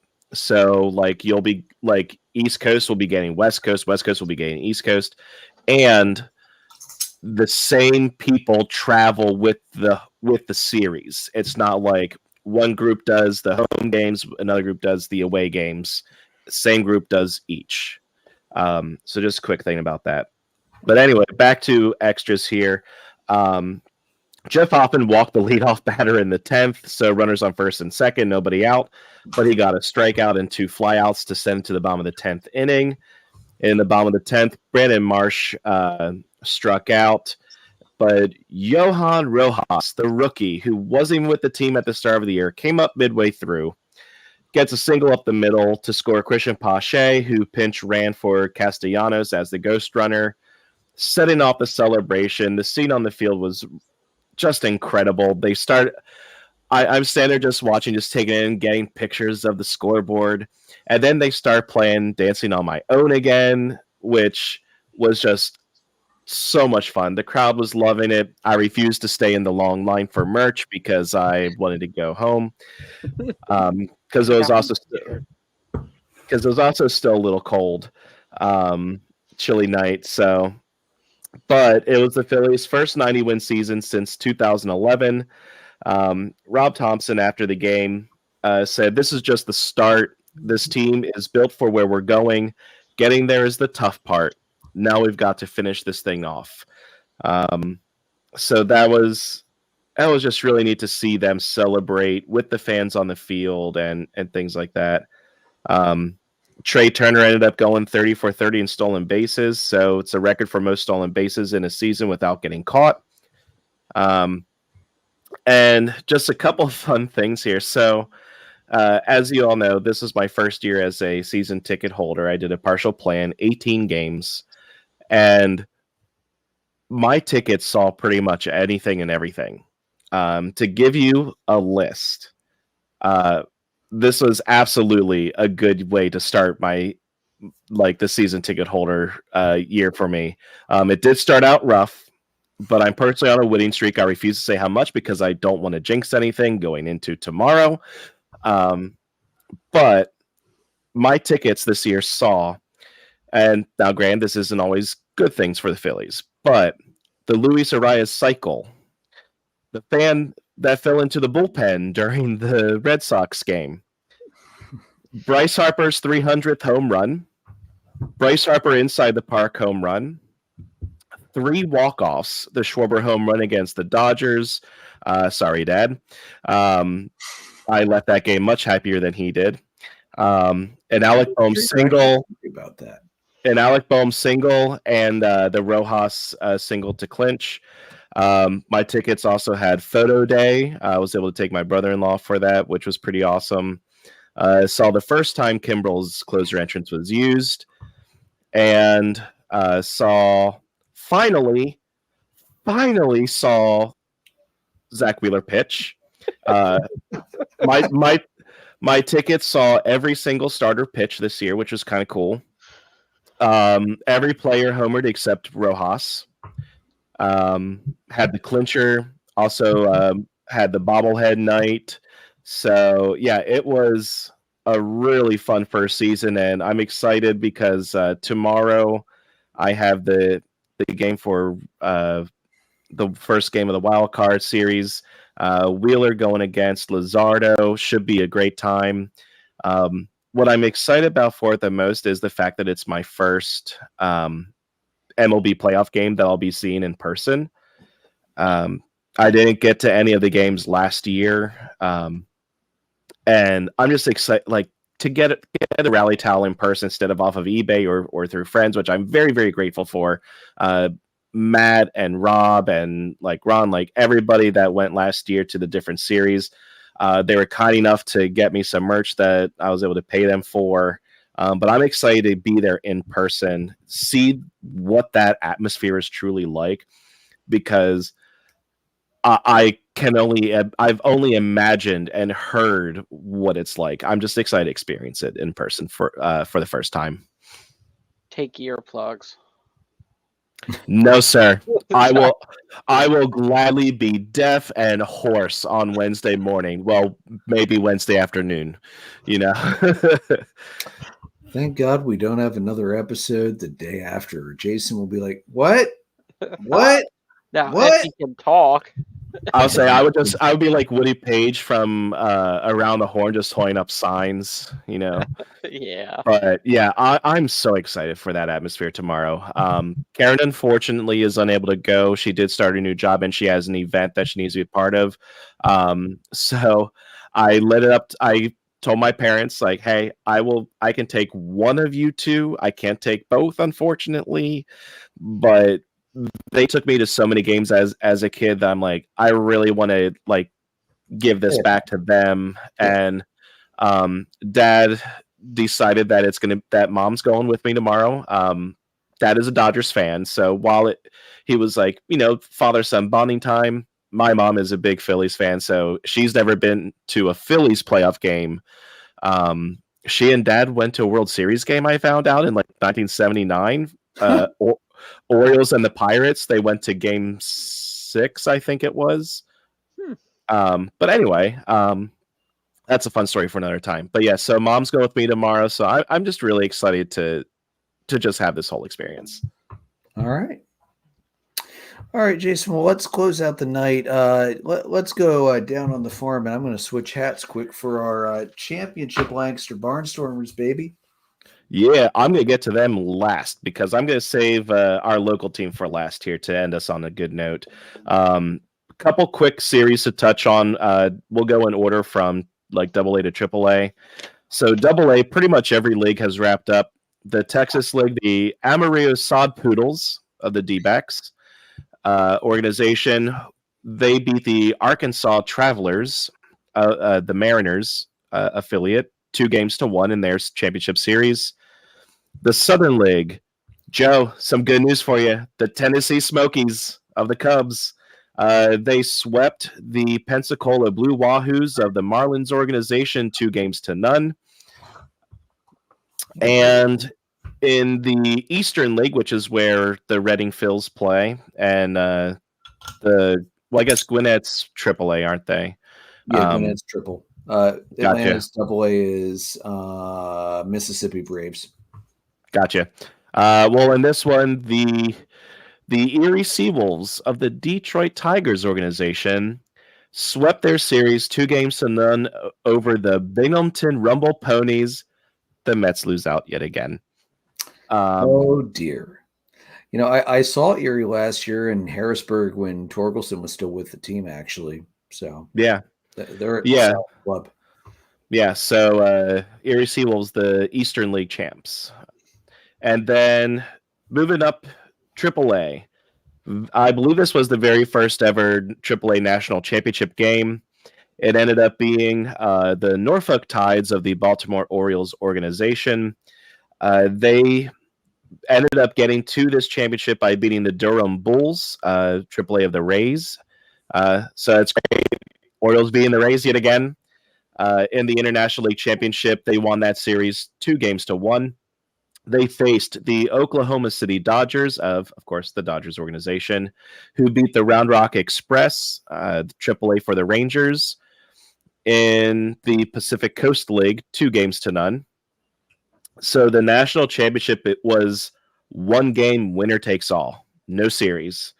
And it was in Vegas. The Tides were the away team. Dodgers were up 2-1 after 6. But one of the Orioles' top prospects, Colton Cowser, hit a grand slam. And the Orioles ended up getting some insurance. They were up 7-2 in the 9th, and they almost blew it. They ended up holding off for a 7-6 win to clinch the AAA national champion. So congratulations, Norfolk Tides of the Baltimore Orioles organization. It's a good year for the Orioles teams.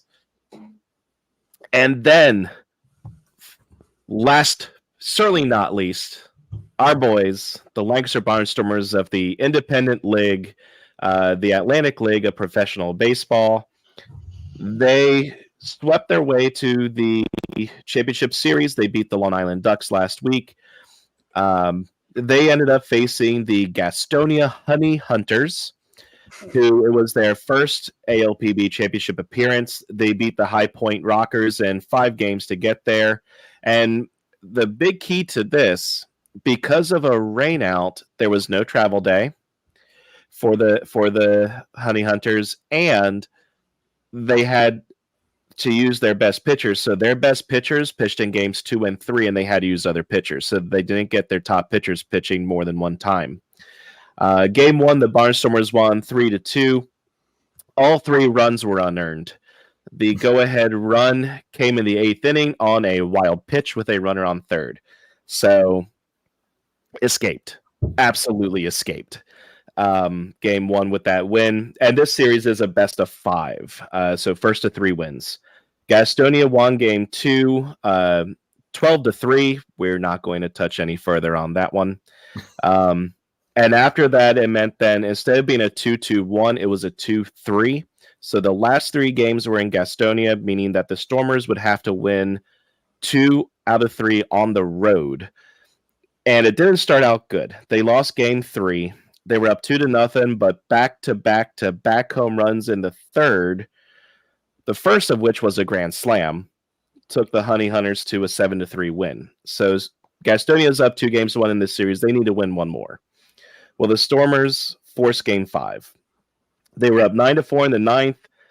Like the Tides here, they just about gave it all back. They won 9-8. So good win to force game 5. Bit nerve-wracking, and you don't really have the greatest of hopes leading into that game 5. The Stormers were up 4-1 entering the 9th inning of game 5. They got some insurance with a bases-loaded walk and a couple hits to get up 7-1 to the bottom of the 9th. And in the bottom of the 9th inning, walked the first 2 batters of the inning for the Honey Hunters.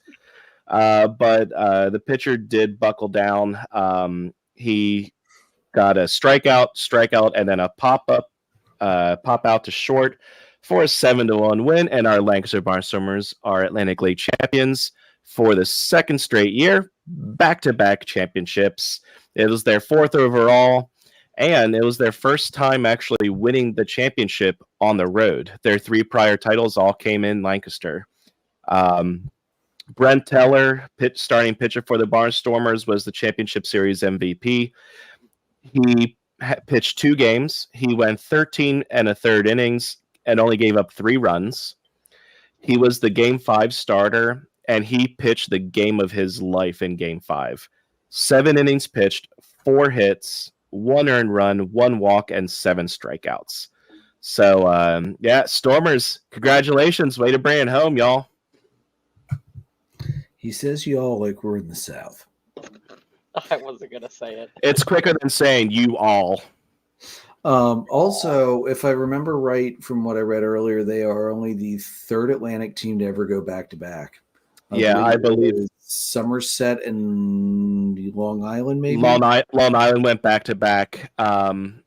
They actually both of Long Island's wins in their back-to-back years, their overall record was sub 500. They pulled a Ron out of it. Hey, whatever works. You got to do what you got to do. Yeah, Exactly. that's why you play 2 halves. You got to win a half. But yeah, so that's going to wrap up Down on the Farm for the 2023 season. All right, and that's going to wrap us up for the regular season portion. We will, of course, cover awards they start getting released, but that's going to be it for us for now. We'll see you probably. I don't know if we'll be able to sneak it in between probably not the wild card and the DS. We'll probably do it after the DS to preview the NLALCS in, I guess, a week and a half or whenever that'll be. All right, guys. So audio recordings are available on Anchor, Spotify, Google Podcast, Apple Podcast, and anywhere else you can find podcasts. We're live on YouTube, Facebook, and Twitter. Merchandise is at redbubble.com. Follow us on Facebook at facebook.com/dollardogsandbeer. Twitter at DDAB_podcast. All 4 of us are on Twitter. I'm at PyroLord314. Jason's at JRicker300. Joe's at JoltonJoe35. Ron is at DipnerRon. Guys, we're sponsored by Whiskey and Blade Barbershop in Lidditz. Guys, may your dogs always cost $1. May your beer always be cold. Have a good night and enjoy the playoffs. It's going to be a fun run to the end.